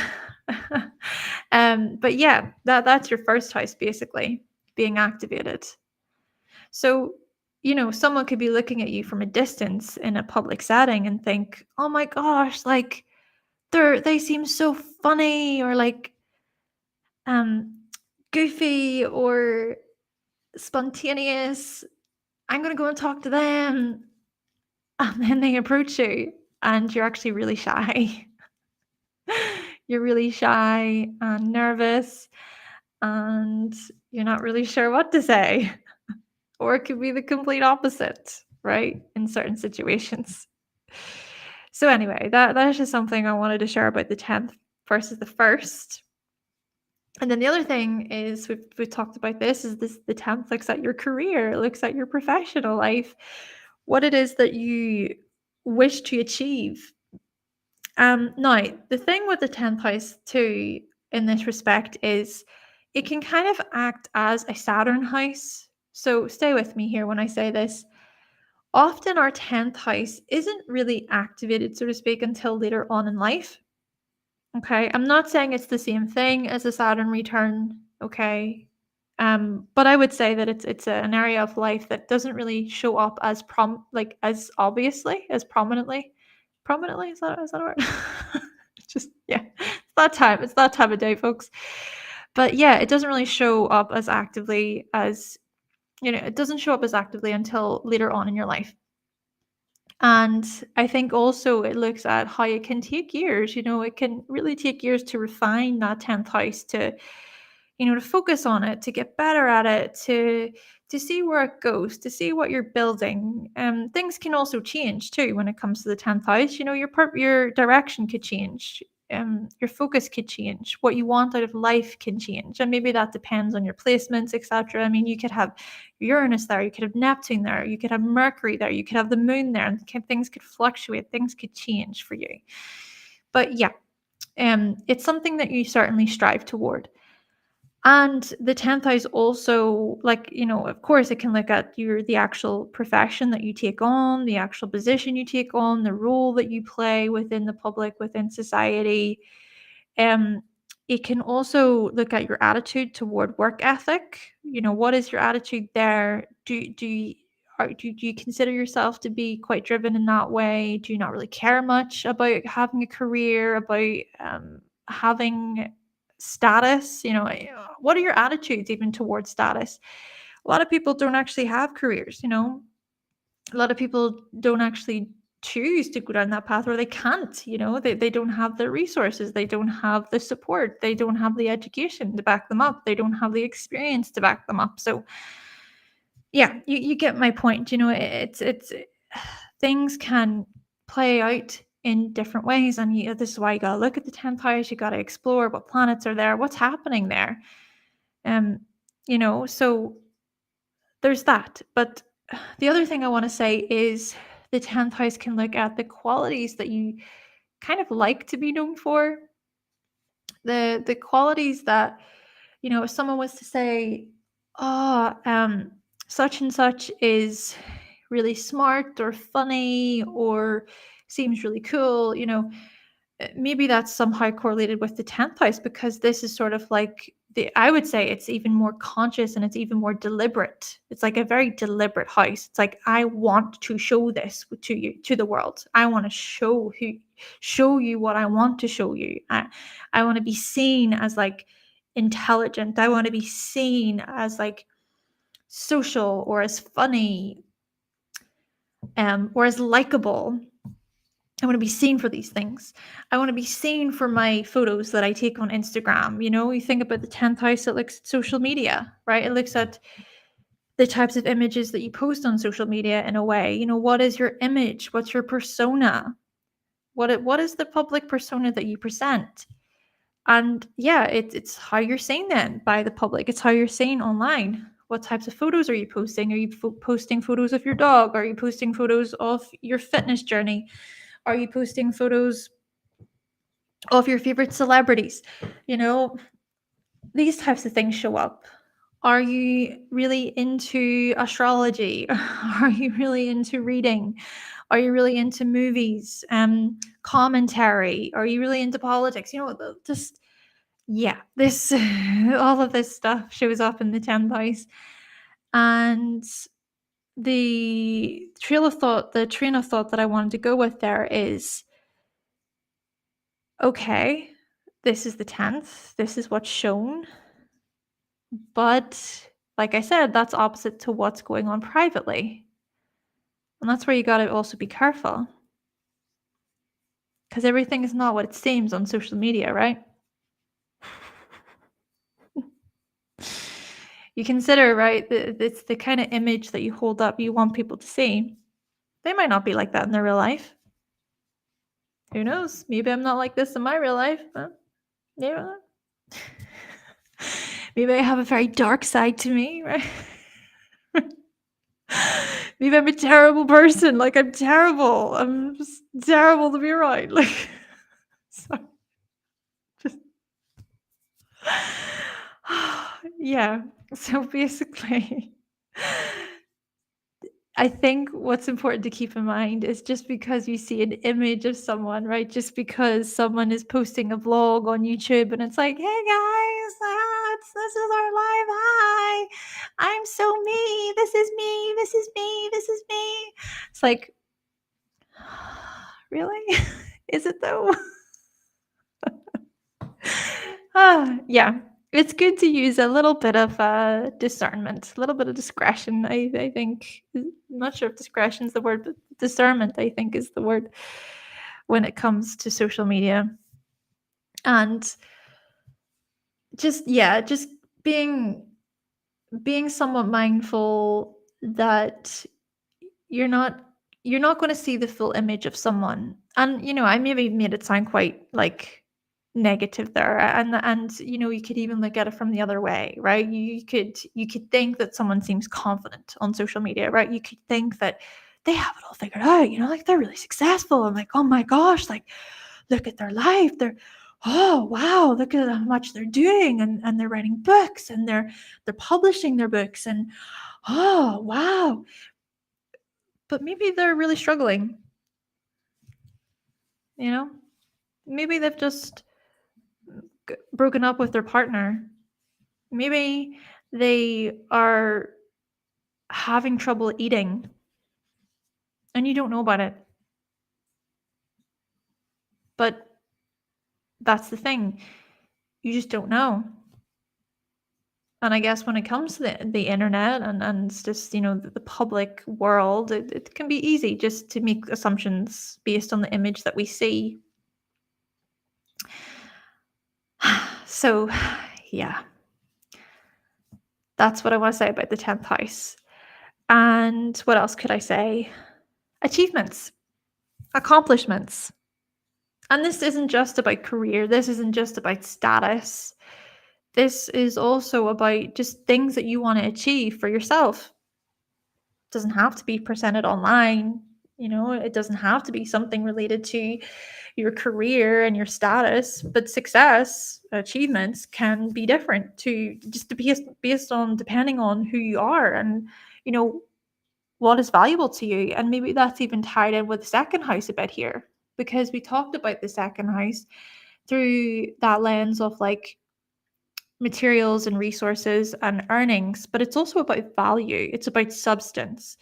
So you can look at that second house and you could combine it with the 10th house and you could think about, well, what are your values? And those values can act as like a foundation.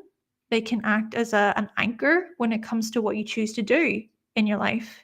So a value of yours could be that you want to be a kind person. You want to be a kind and considerate person to people. That could be a value that you have.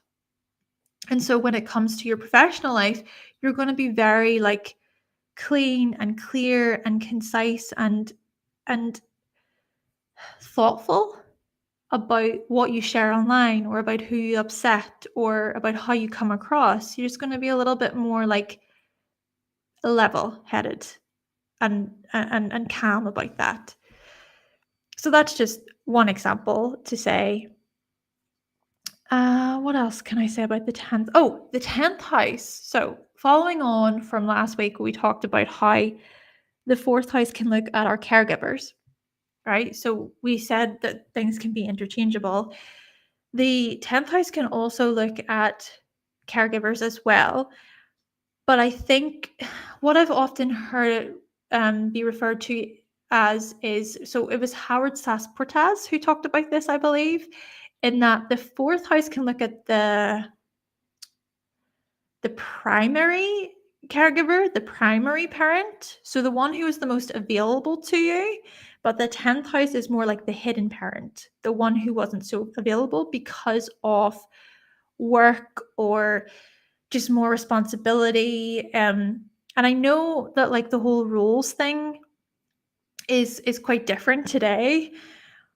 So yeah, things can fluctuate, but I still think it's more about who is that parent then who is more out there and earning money. And but then again, what we do live in a society today where it's both parents who are having to work really hard and make money and etc., and both parents even want to have a career as well, right? So there's that. But basically, that's just how that's what I've heard when it comes to these houses. But there's still some sort of like, I think, connection to do with your caregivers. And I would even say with the 10th that it looks at like how you were, how do I say this, supported when it came to your goals. So did you have a parent who was particularly, could have been, they were really hard on you when it came to achievements and accomplishments? They were strict, they were stern. It was like, you need to go to university, you need to get a career, you need to do this, all these types of things, right?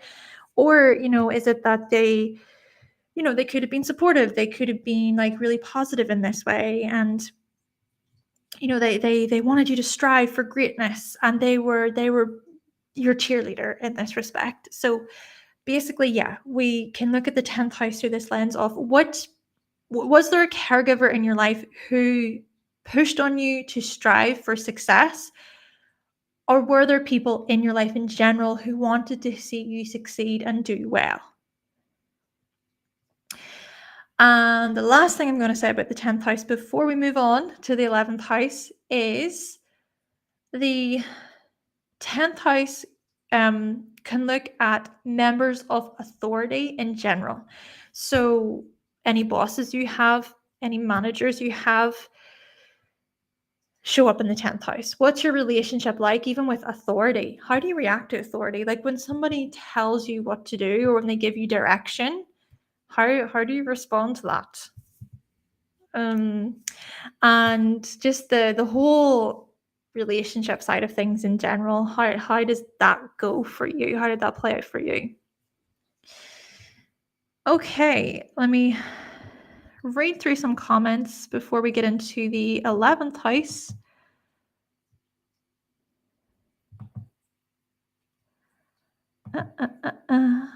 So, okay, you thought we were going to get darker as a shadow still. I'm sorry about how dark I look. Oh, I wish I should have brought my ring light.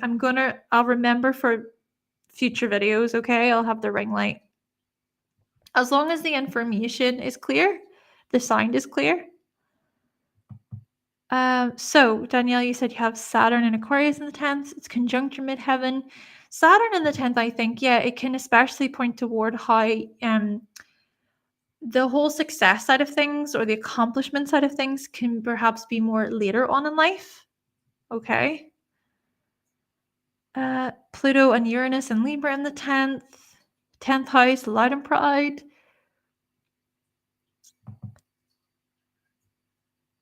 Star in this video. You're a professional lounger. Oh, yes, I want to be a professional lounger. Can I join? MJ, you said, would I also suggest channeling the mid-heaven sign energy and themes to help support successful branding? Yes. So the thing about the midheaven, yeah, I would say that there is some sort of like correlation to the 10th house, and then it can just add more layers. It can give us more information basically about the 10th house. And but then that also depends on where it is within the chart. Martin, you're missing the banter who. I'm not sure what that's referring to because that was so long ago. Halloween spirit. Jupiter conjunct the ascendant. The sunshine like that's bigger than life. Oh, thank you. People on social media, kind of how you're always positive on social media, but reality you're not always that way.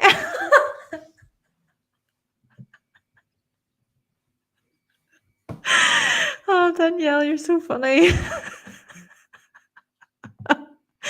You know what? Yeah, yeah. People in life, let's just be honest. Like people in real life piss us off.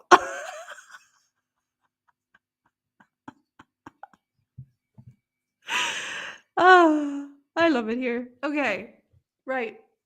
We're going to get into the 11th house now. Okay. There's something I want to mention to do with the 11th house to begin with, which is an area that it's something that I've heard astrologers talk about before, but it's something that I don't really talk about very often.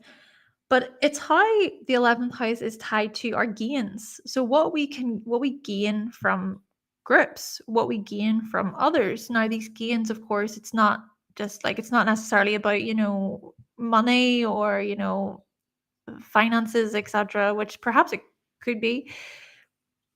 But I think the way I'm perceiving this anyway, in terms of gains, is sort of having like a band of supporters with you, being like um being supported and having people on your team, right? Having people be on your corner, be on your side and want to see you do well, want to see you succeed.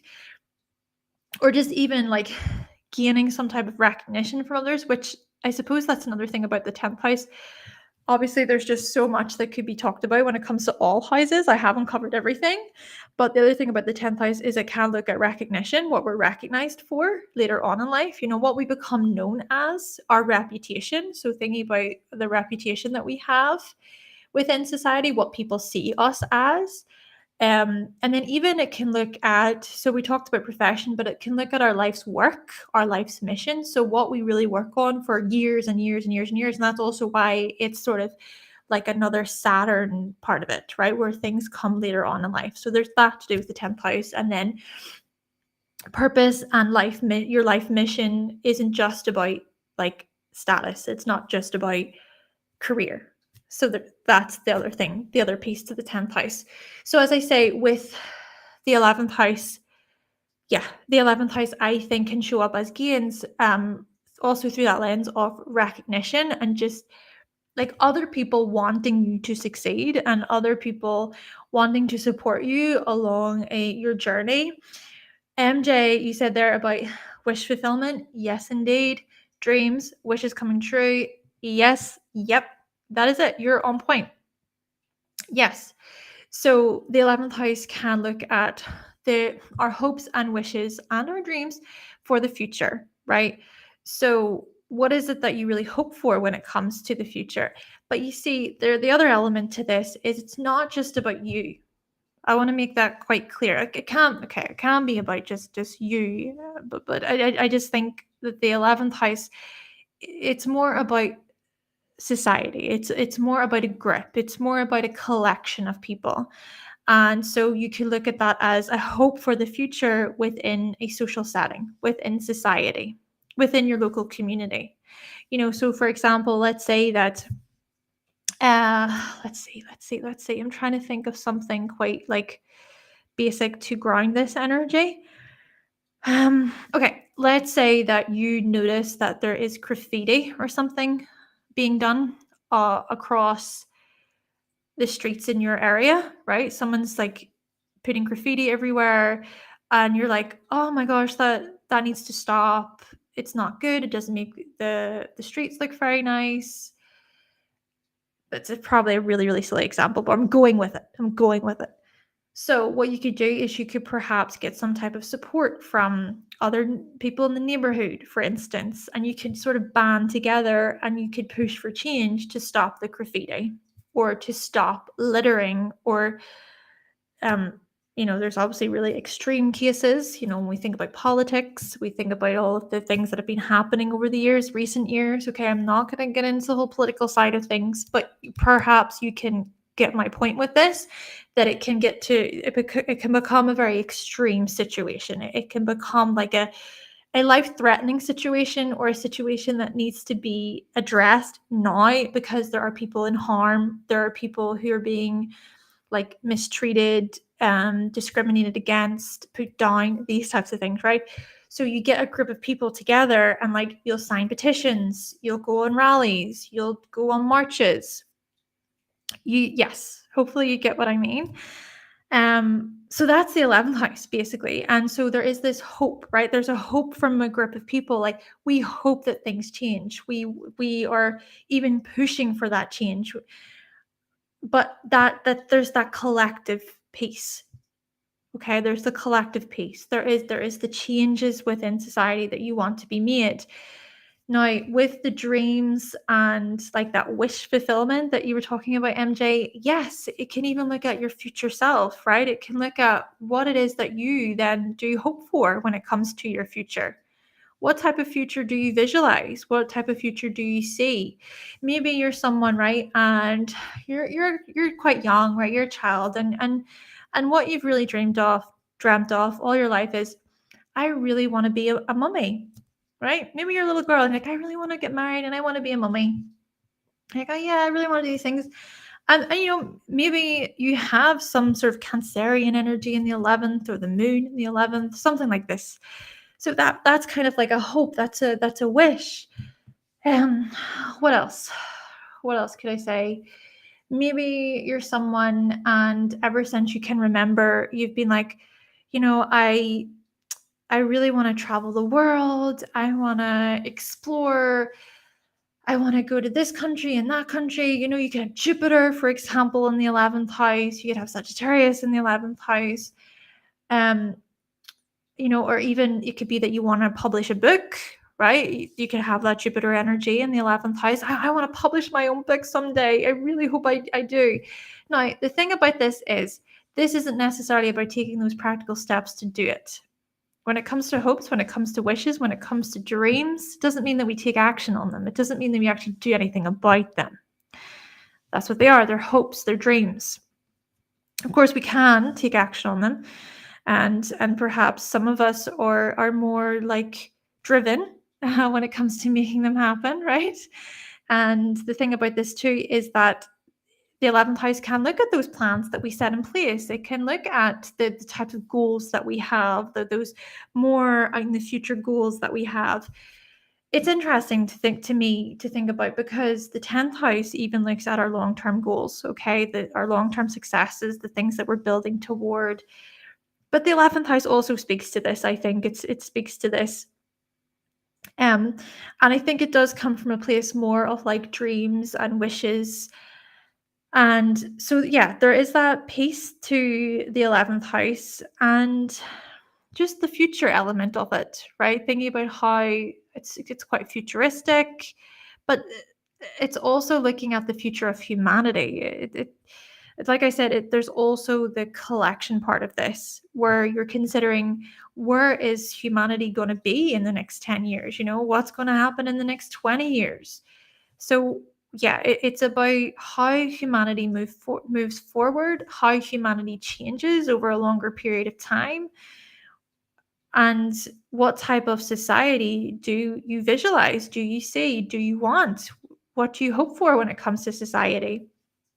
And the other thing I want to say with this is the 11th house looks at how we challenge the status quo. Okay, it looks at how we rebel against the system. Okay, how we stand up against certain, like, POLITICAL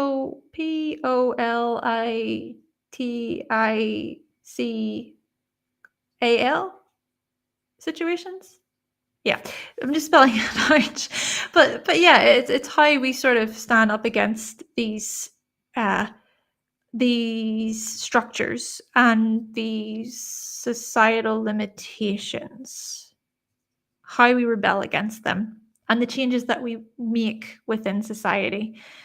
Looking at, even having more progressive views, for example. But at the same time, I just want to say this is not necessarily about all being, it's not just about like the, how do I say, the progressive side of it. This is also about pushing for change on either way, because as a certain group of people are pushing toward one way, it's like, we want change here, we want change here, we want change here, we need this to stop.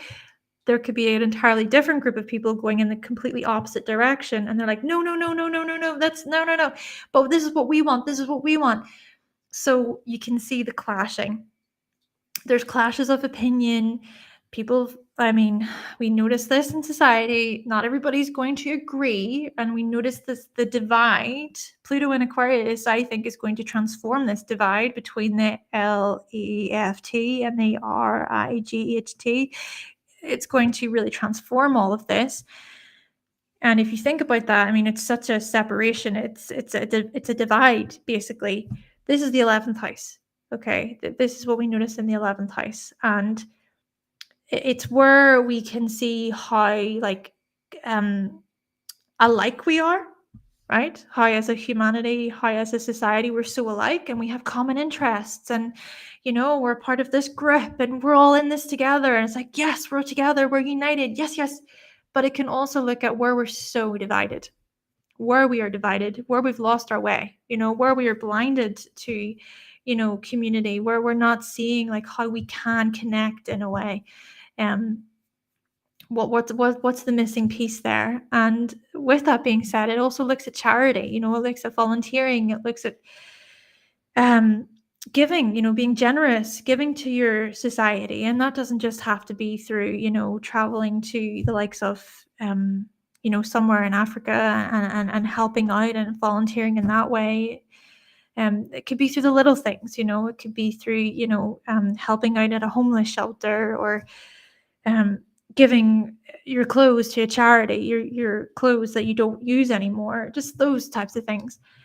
But yeah, it's also so much about charity and wanting to like be a bit of, like a humanitarian, right? When you think about the Aquarius part of it. Also, let me think, what else? Okay. The big part of it, I guess, is friendship, right? We often hear friendship to do with the 11th house. Um, and so, yeah, it can look at a group of people, okay, when we band together with a group of people. But it's not just about friendship in this way. It's also about like cliques and tribes and finding your tribe, this type of stuff. And it's about your like social identity, um where you fit in a way, when it comes to your identity. What else can I add to this?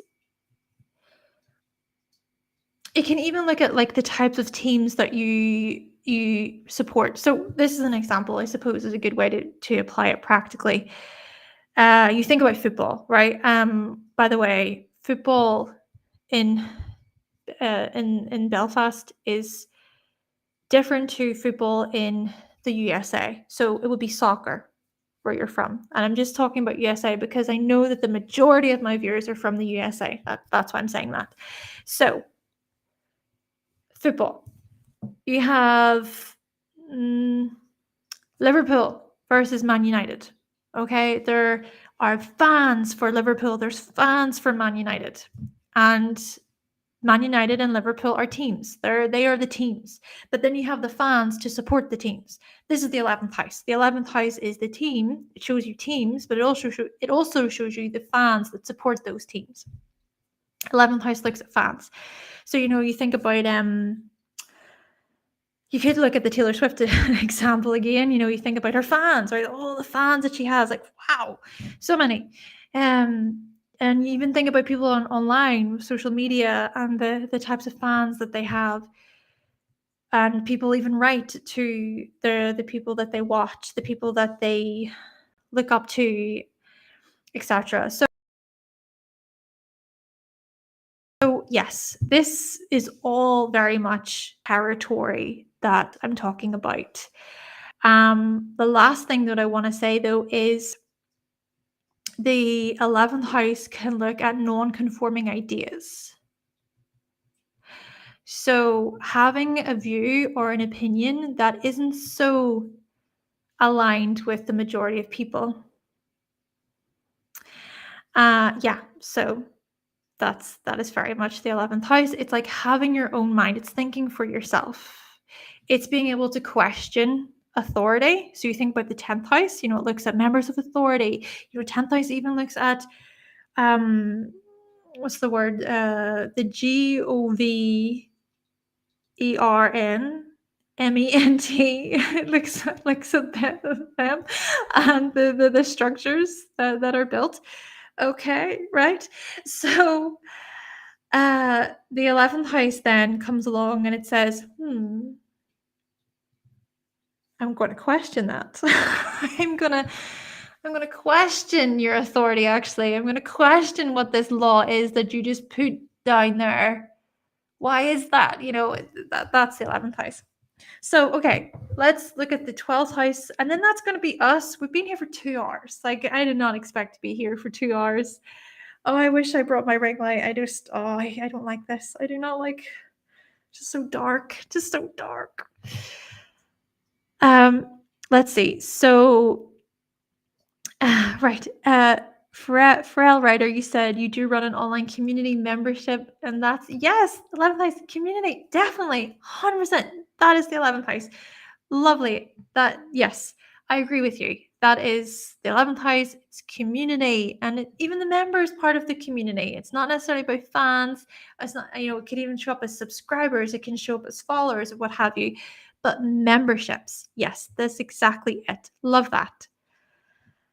And then you also said you've got a stellium in the 11th. You've got Sun, Mars, Mercury, Chiron.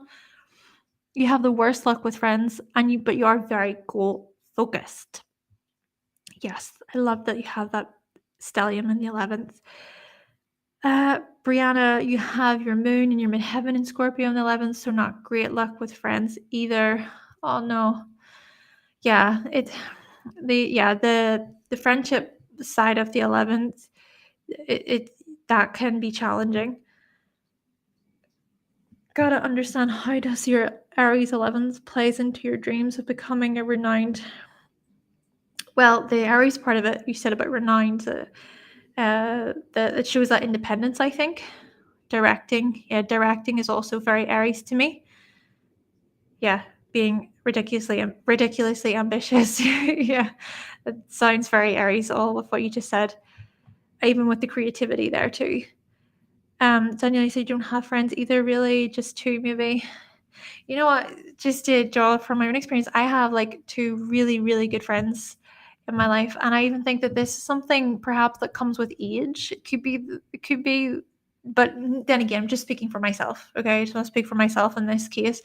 But yeah, for me, I think it's just came with age. And yeah, and I think as well, it even speaks to the whole like intimacy part of it. And I'm pretty sure you have moon in, is it in Pisces in the 11th?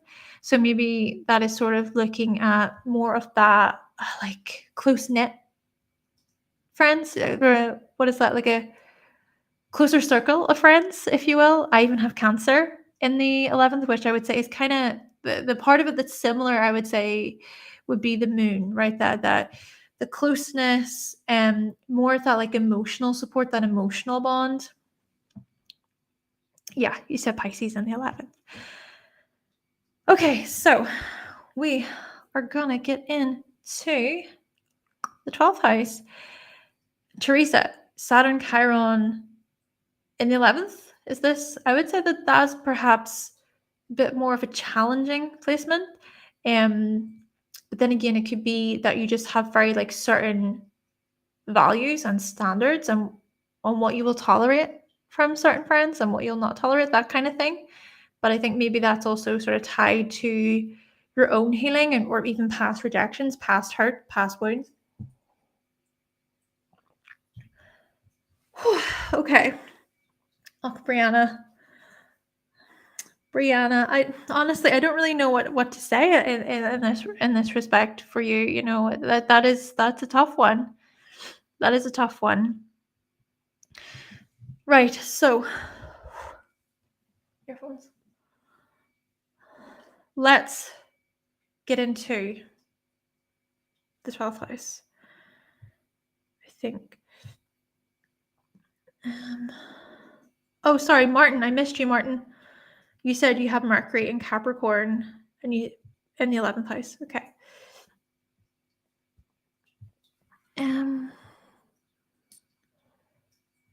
Okay. So if I just scroll down. Okay, so 12th house. Okay, where can we begin with the 12th?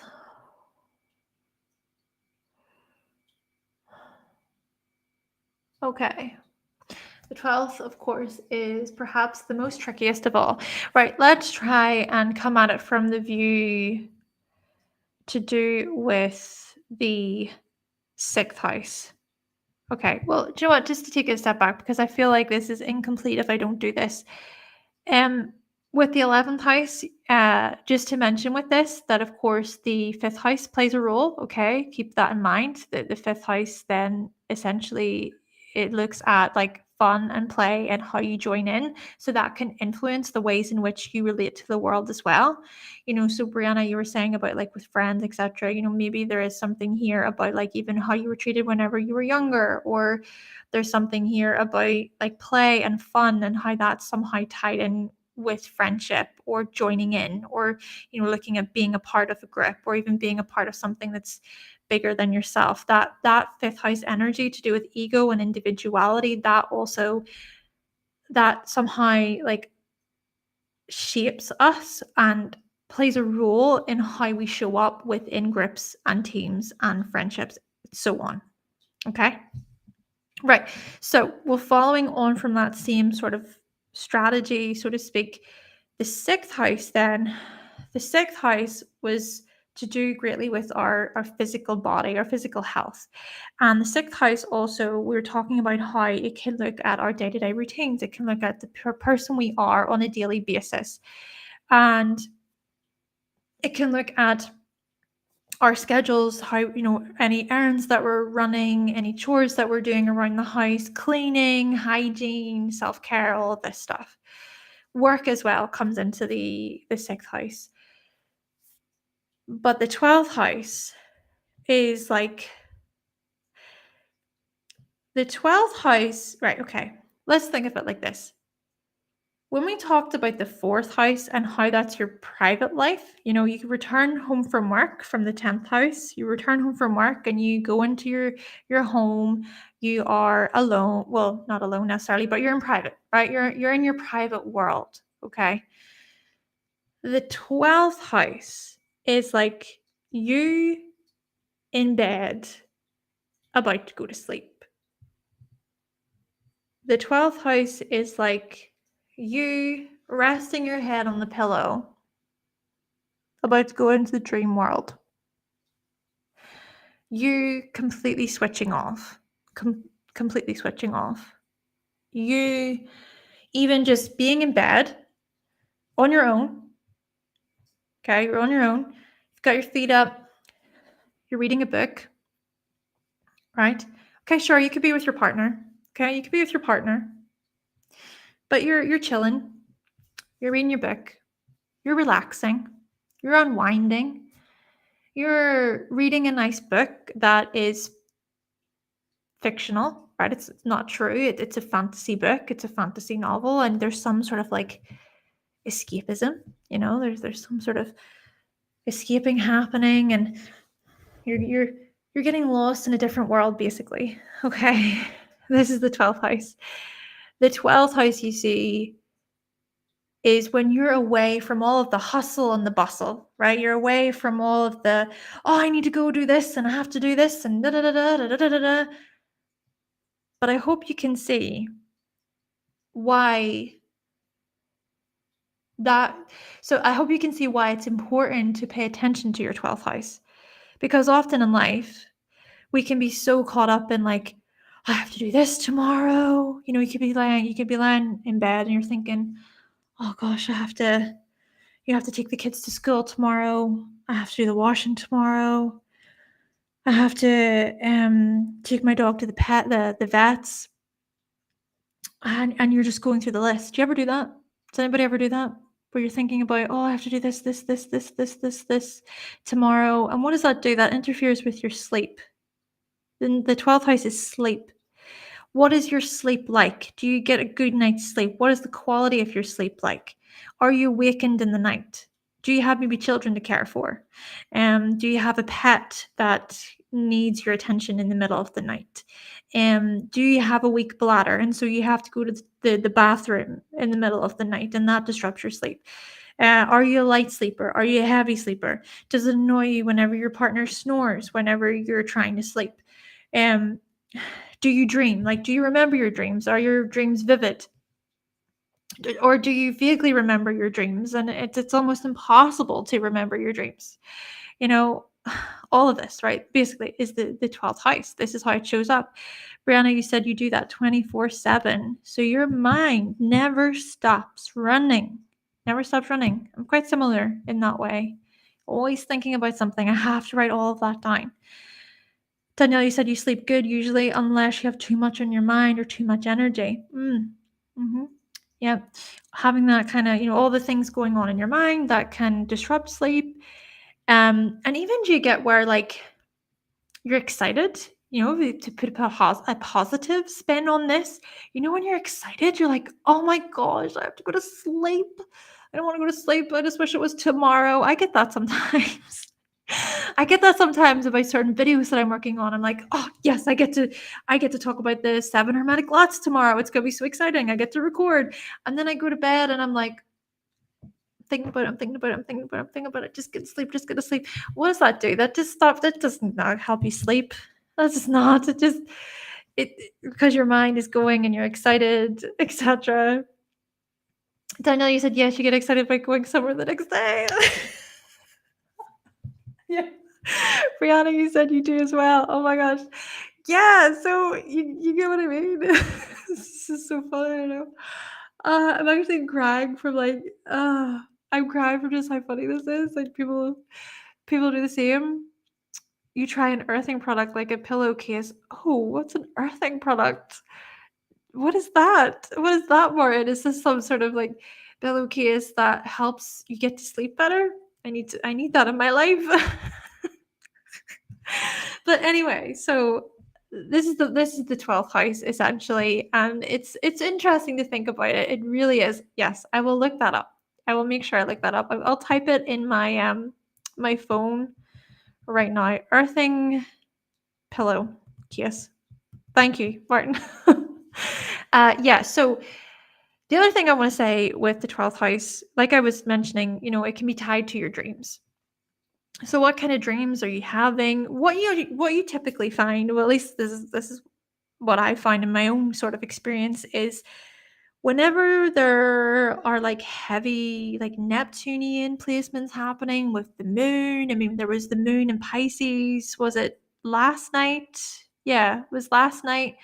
And there was this whole conjunction to Neptune. Like dreams then perhaps can be a bit more vivid.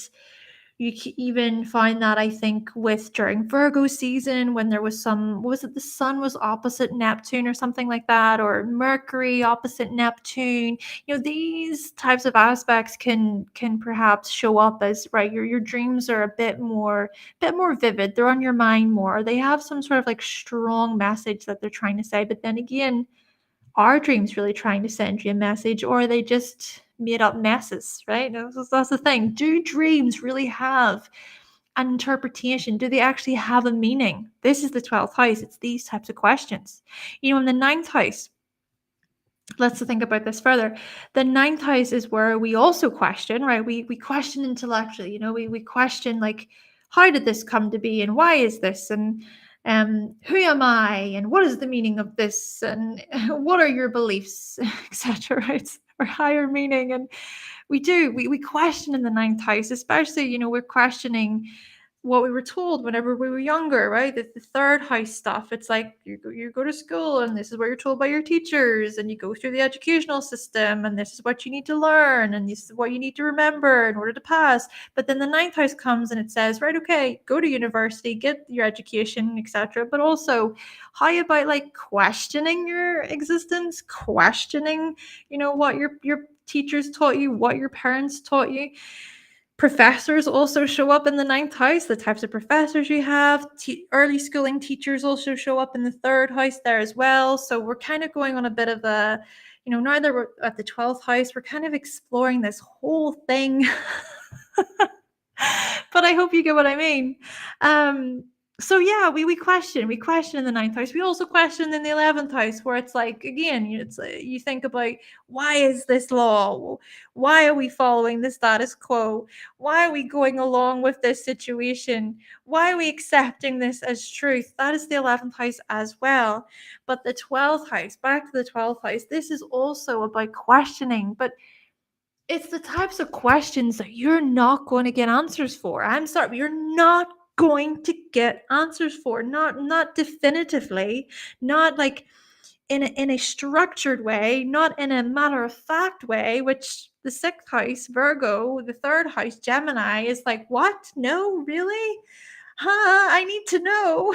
No, you're not going to get that, because the 12th house, you see, it looks at the unknown. It looks at what is mysterious. It looks at the things that we're not going to fully know. Like, nobody knows what happens after we DIE. Nobody knows. Nobody. But we all think that we know. We all think that we know. I get so passionate about this. But this is fun, right? This is fun. I love this. I love this so much. But this is it. This is the mystery. This is the absolute mystery of the 12th house. This is the thing. The thing about the 12th house and with the ninth house is, yes, these areas of life point toward our faith. They point toward, okay, this is what I believe in, and even like looking at intuition, okay? Intuition and having like this deep feeling about something, like this is the truth. This is the truth. Now that's the thing. It doesn't mean that it is the truth. It doesn't mean that it is, but it feels that you feel that it is the truth. Okay? But the 12th is still about, we do not know what happens after we die.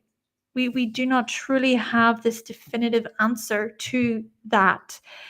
And I think that that is where a lot of people become fascinated, but also like worried.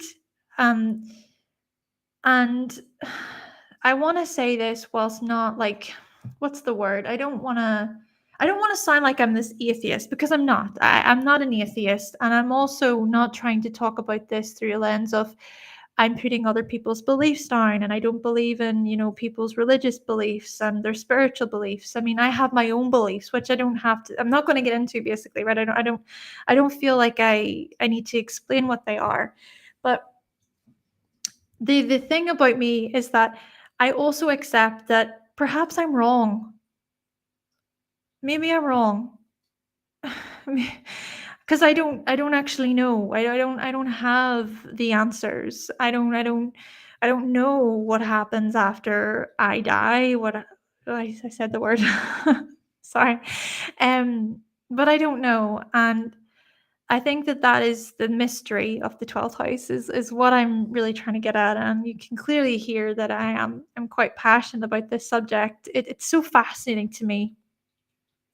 And I just think that this is partly why I'm so interested in astrology. I'm so fascinated by it because it speaks to this so much.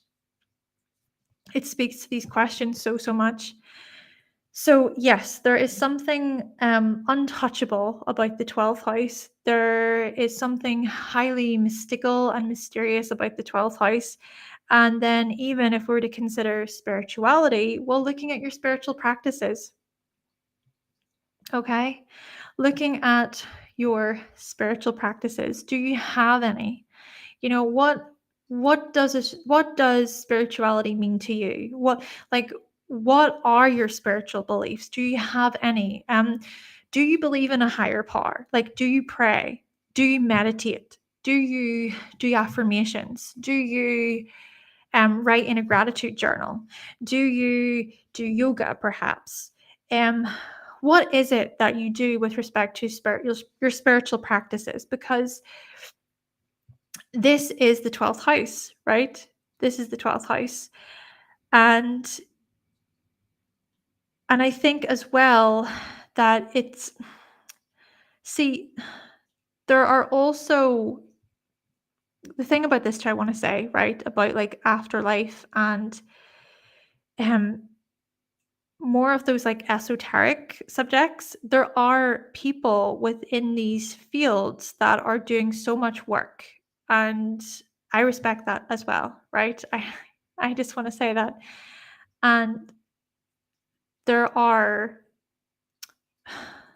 what's the word? There are certain projects being done, tests being done that can perhaps help with the validity of certain like spiritual views, let's just say.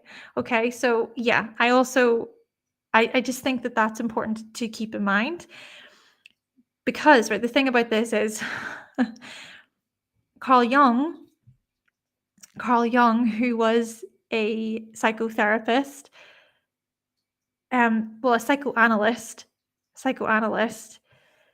he talked about the collective unconscious. And there I was saying, you know, we don't know. And that's the thing as well. I could be wrong in saying this. He could have been wrong, whatever. But basically, I find it fascinating that the collective unconscious looks at like things like symbolism and mythology. I even think about the likes of Santa Claus. So, that's an image that is like it's like an imprinted image in all of our psyches. It's sort of tied to the collective unconscious. And even thinking about astrology, that within itself is such a collective unconscious it's such a collective unconscious topic or subject, a subject to talk about. And I'm just fascinated. I'm fascinated by it. It's so strange to me because I have this side to me where I'm a very skeptical person, right? I'm very skeptical, right? And I'm always gonna like challenge things and question things. But at the same time, I think that it's these parts of myself that keep me doing what I'm doing. I wanna know, like, I wanna learn more. I wanna dive deeper into things. If people have new information to share with me about the likes of spirituality or the afterlife or karma or past lives, these types of subjects all tied to the 12th house, right? 12th house shows up as past lives and karma. But if people have more information to share, I'm all ears. I'm willing to hear. I'm willing to listen. But I'm also willing to like be somewhat skeptical or like have a critical thinking brain, try to anyway. Or I want to know, like, how did you get to that conclusion, or why is that the way it is, or I need to know. There's just such a curiosity. Um And yeah, but as I say, it could be that I don't know. Um, I'm willing to say that I don't know, and I'm willing to say that I could be wrong as well. So anyway, as you can see, the 12th house is just such a is it a minefield? Martin, you said Virgo. Yeah, very Virgo. Very Virgo. It is. I think it is a very Virgo thing to do. And Natalie, this is not a Q&A as well. We're talking about houses 7 through 12. It's been quite a session. It's been quite long. Teresa said you're helping humanity. Really? I want to be of service, but I hope that I am helping. Thank you. A charity, yes, that's another thing, Brianna, with the 12th house. It can also look at charity. It can look at being generous, volunteering, being caregiving, being very caring in this way toward other people. Laura, you said finally caught me live. Thank you so much for all you do for us. Really appreciate for taking the time to help others. Oh, thank you so much, Laura. I really appreciate your feedback. Thank you for being here. I'm glad that you were able to catch a live. Ah, okay. You come from a spiritual life and need to ground yourself and be more practical. Lean on your routine and daily work and service of others, MJ. That was in response to MJ. With South Node in the 12th, how does past life and spirituality play on yeah, so that was the answer then. Um though I just want to say, Natalie, people have been firing in, some questions about the houses and stuff like that. So, with the Q&A side of it, like, this isn't like an intentional Q&A, if you understand, but if you're hearing something and you're like, "Oh, maybe just throw that in," or whatever, I may just, yeah, comment on it, answer you. Yeah, I just wanted to confirm that. Uh, so, oh, okay, Natalie, can Mercury in the 12th make you broadcast your thoughts to others, like in a psychic connection? Know things, seems to know things in your life without knowing he knows. Oh, that's interesting. Is that telepathy? Is that kind of like telepathy? To be honest with you, I don't know all of the terminologies to do with those sides to things. But I've heard bits and pieces from what I watch online, social media.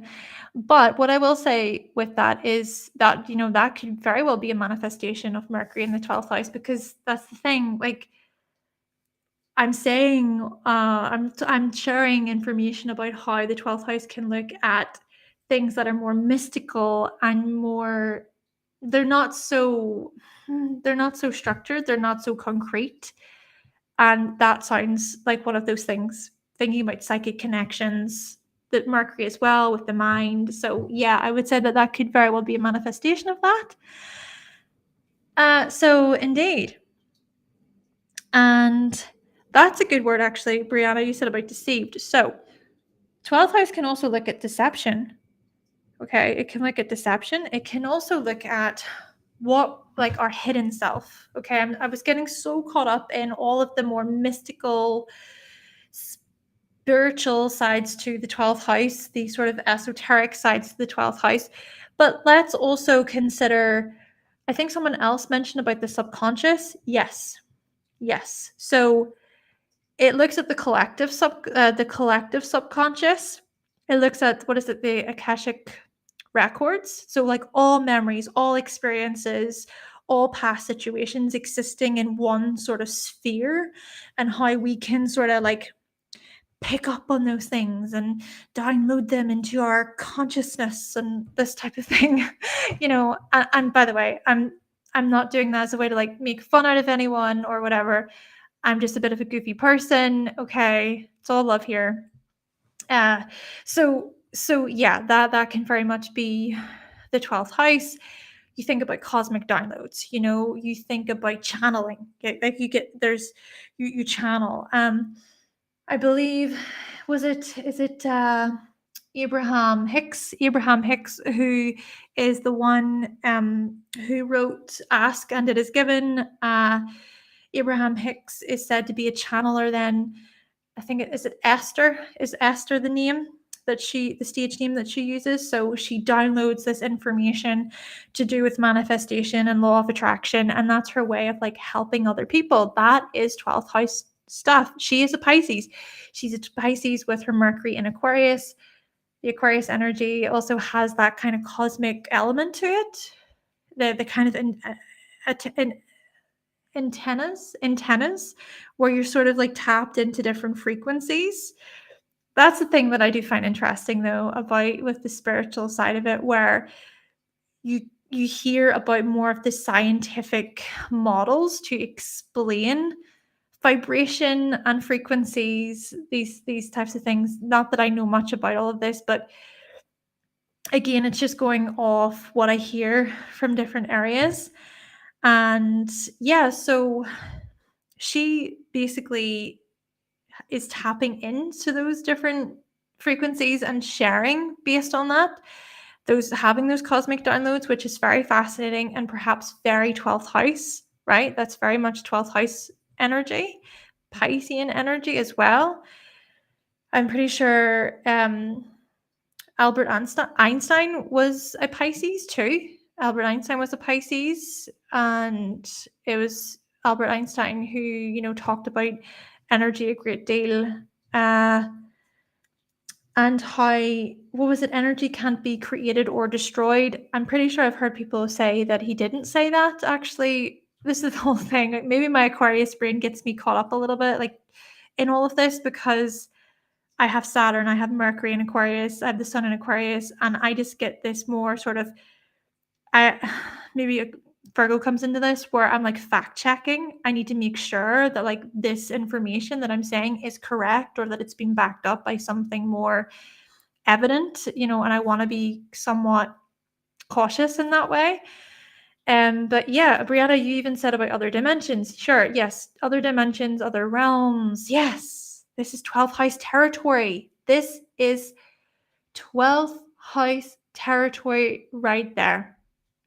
And then also, looking at, like you were saying, being deceived, or giving into certain illusions. And the thing about this as well, what can enhance these things?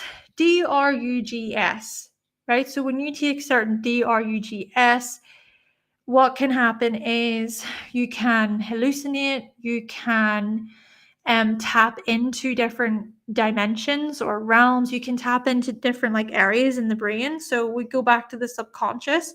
You can access different pathways within the brain. I wish I knew more about the brain scientifically to kind of explain this, but we're going with it. But yeah, you can tap into different parts of the brain. The parts of the brain are lit up in different areas.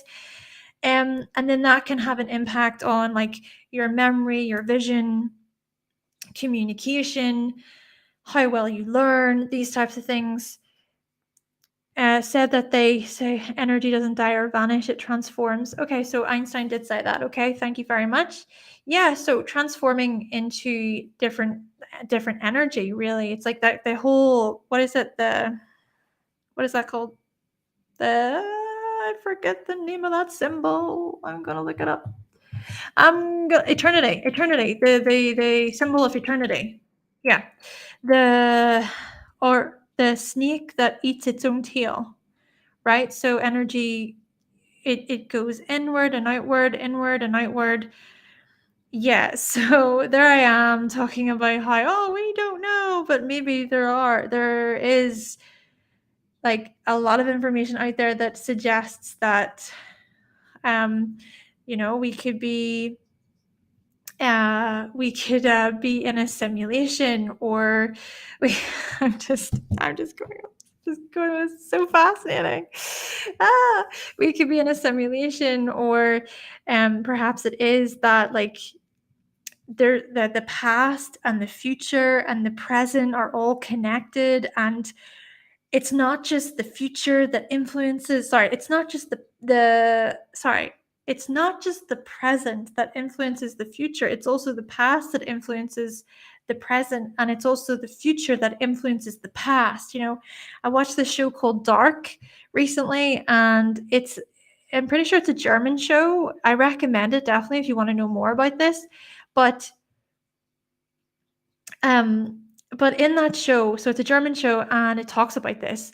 It talks about the past, present, and future, and how it's all just intertwined, and even the future can influence the past. It's mind blowing, and it's really confusing, but it's also really interesting. And I just love these types of topics. I have Leo in the 12th house, and I just get lit up. I fired up by these types of questions and topics.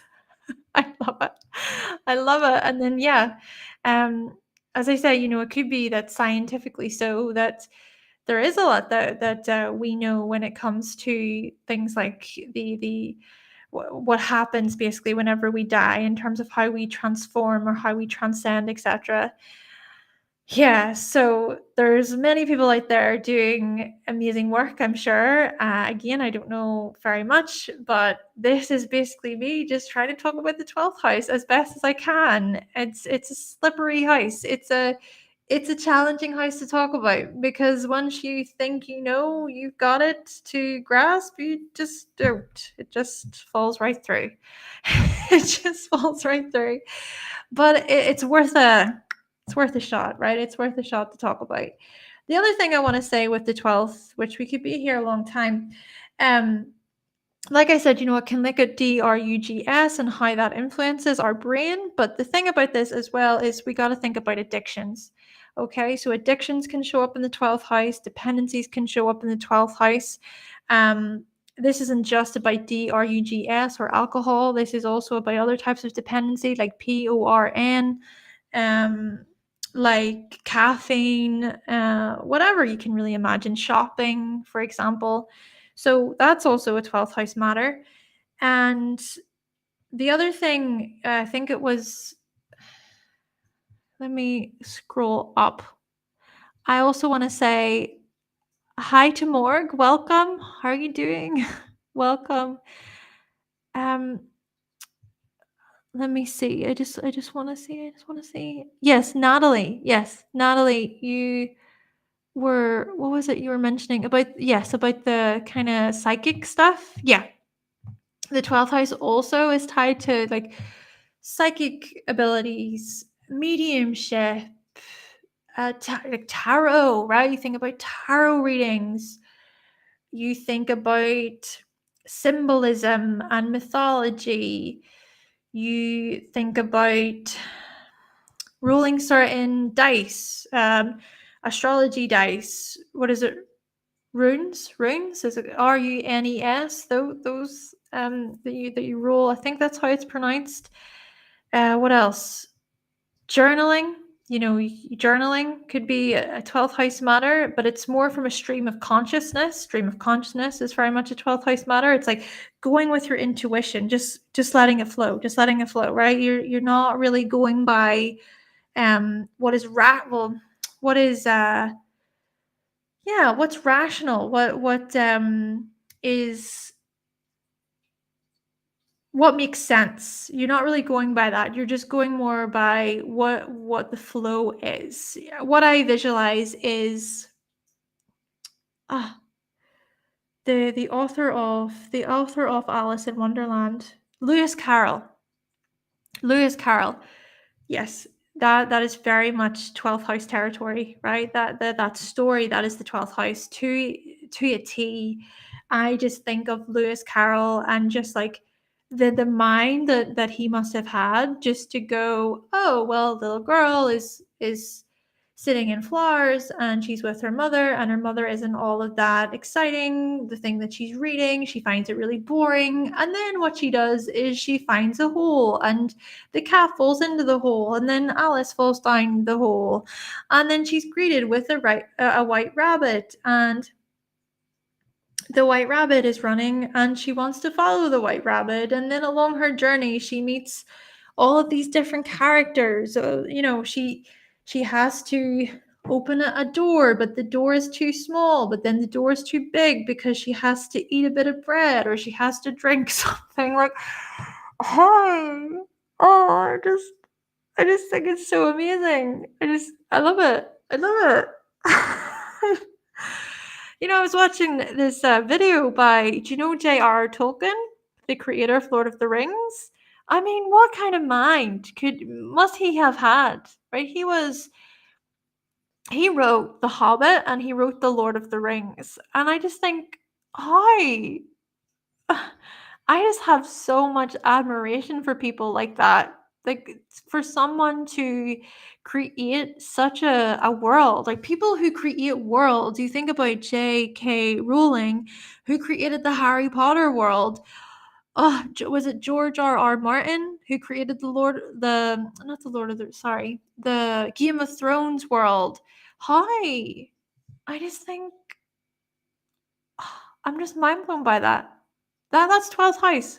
That is like 12th house to a T. That kind of that dream world, the fantasy world, mystical creatures, mythology, these types of things, right? That's all very much 12th house.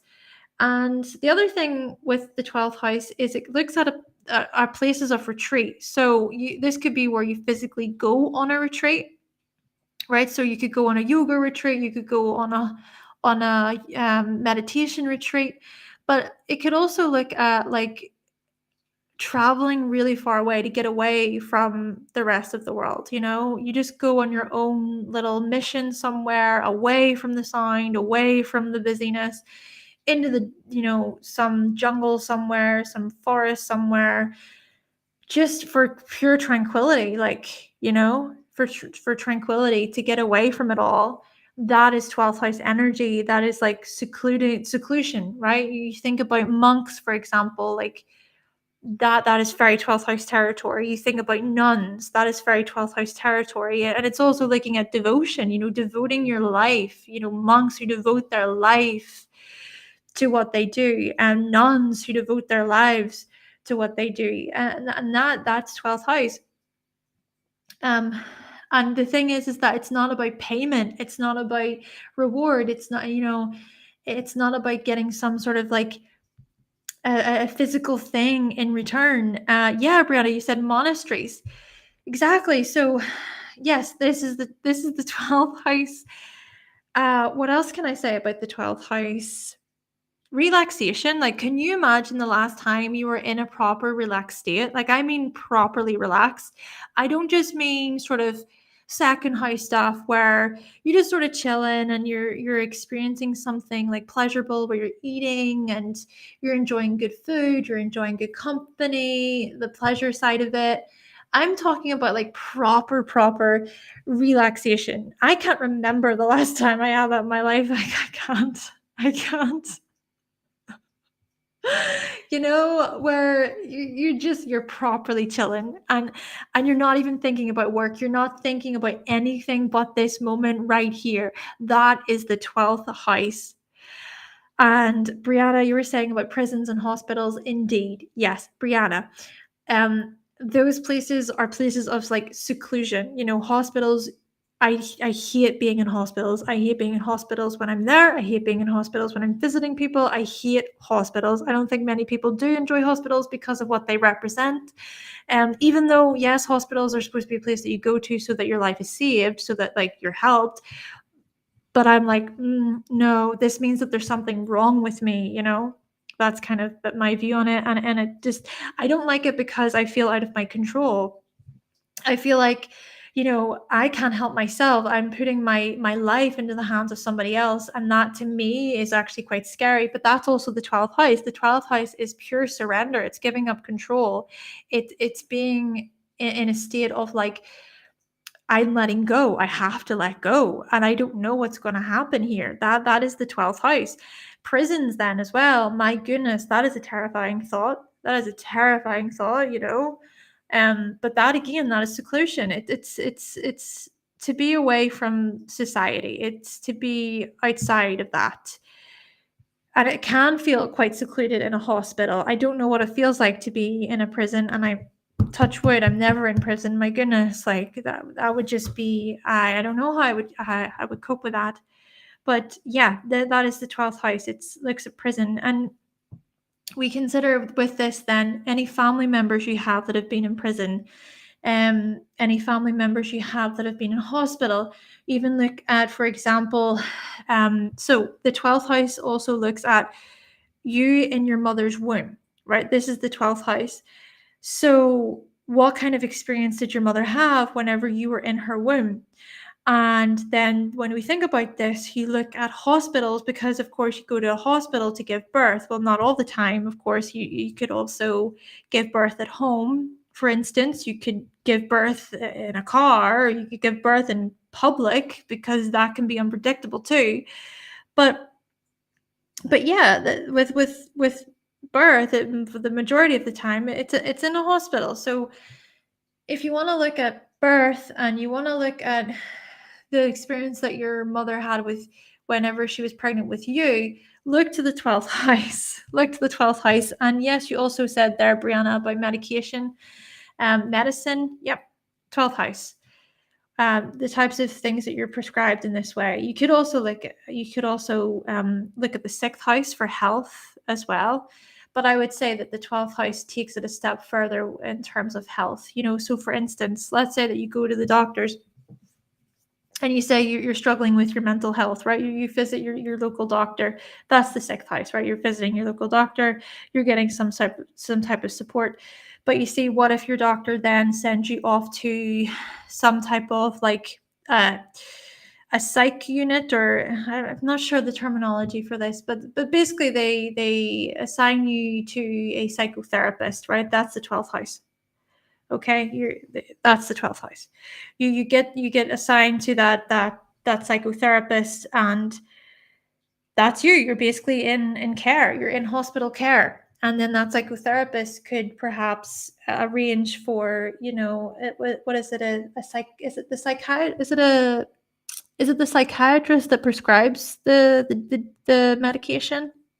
I'm not too sure, but yeah, you get my point. You could get prescribed certain medication then to help with your mental health. So there's that. What else? What else? I feel like that's it. I've said a lot. I've said a lot. Um, yeah, yeah. I feel that's us. Natalie, you said, what do you think about Spice's moon and their partner's 8th house? Spices. Let's imagine it's you. Your Spice's moon in your 8th house. So okay. When I think about that, just on first thought, Spice's moon in that, you know what, that could look like great intimacy between the two of you. That could be quite like an emotionally intimate relationship. That could be a relationship that's based on good like commitment in terms of what you share. Thinking there about honesty and private information that is kept between the two of you. So that could create a good bond, good intimacy, and perhaps even inheritance through. I'm trying to think about this through because I don't have the visuals. Spouse's moon. Perhaps in the spouse's yeah, the spouse's mother or father could possibly leave an inheritance to them, and then the person with the eighth house could perhaps receive some type of money in a way from that because of the combining of resources between the couple. Maybe that's a possibility. Maybe. I hope I was able to kind of visualize that. But yeah, I would say the intimacy piece perhaps is a big part of that.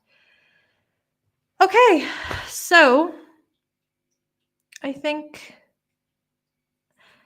Brianna, you said you have Saturn in the third house. Are you speaking to Martin or are you speaking to me? Not sure. But I think that is us. I think we've went into a lot of information today. I did not think we'd be here for 2 hours and 45 minutes, but that is houses 7 through 12. And now I'm sort of thinking, oh my gosh, I should have went into more detail in the first 6 houses. But this is it. Perhaps this can even be helpful because we not only recapped the first 6 houses, but we also looked at the first 6 and then we kind of connected them in to the last 6. But I hope that you find this information to be helpful. If you are interested in more videos from myself, early content, if you're interested in daily forecasts, if you're interested in guides to go along with videos, you can join the Patreon, okay? By going to the link below, by going to patreon.com/hannahselsewhere. I would love for you to join. It's a great way to support the content here, and I really hope that you enjoyed this stream. Thank you so much. And if you did enjoy this live stream, you can always buy me a coffee. I'm pretty sure I have the link down below somewhere. I do apologize about this darkness. Like I don't like this. It's just not good lighting. But you know what? As long as the audio has been clear and as long as the information has been valuable, then that is what matters to me the most. And I'm happy to be of service to you tonight. Yeah, happy full moon in Aries, folks. Happy full moon in Aries.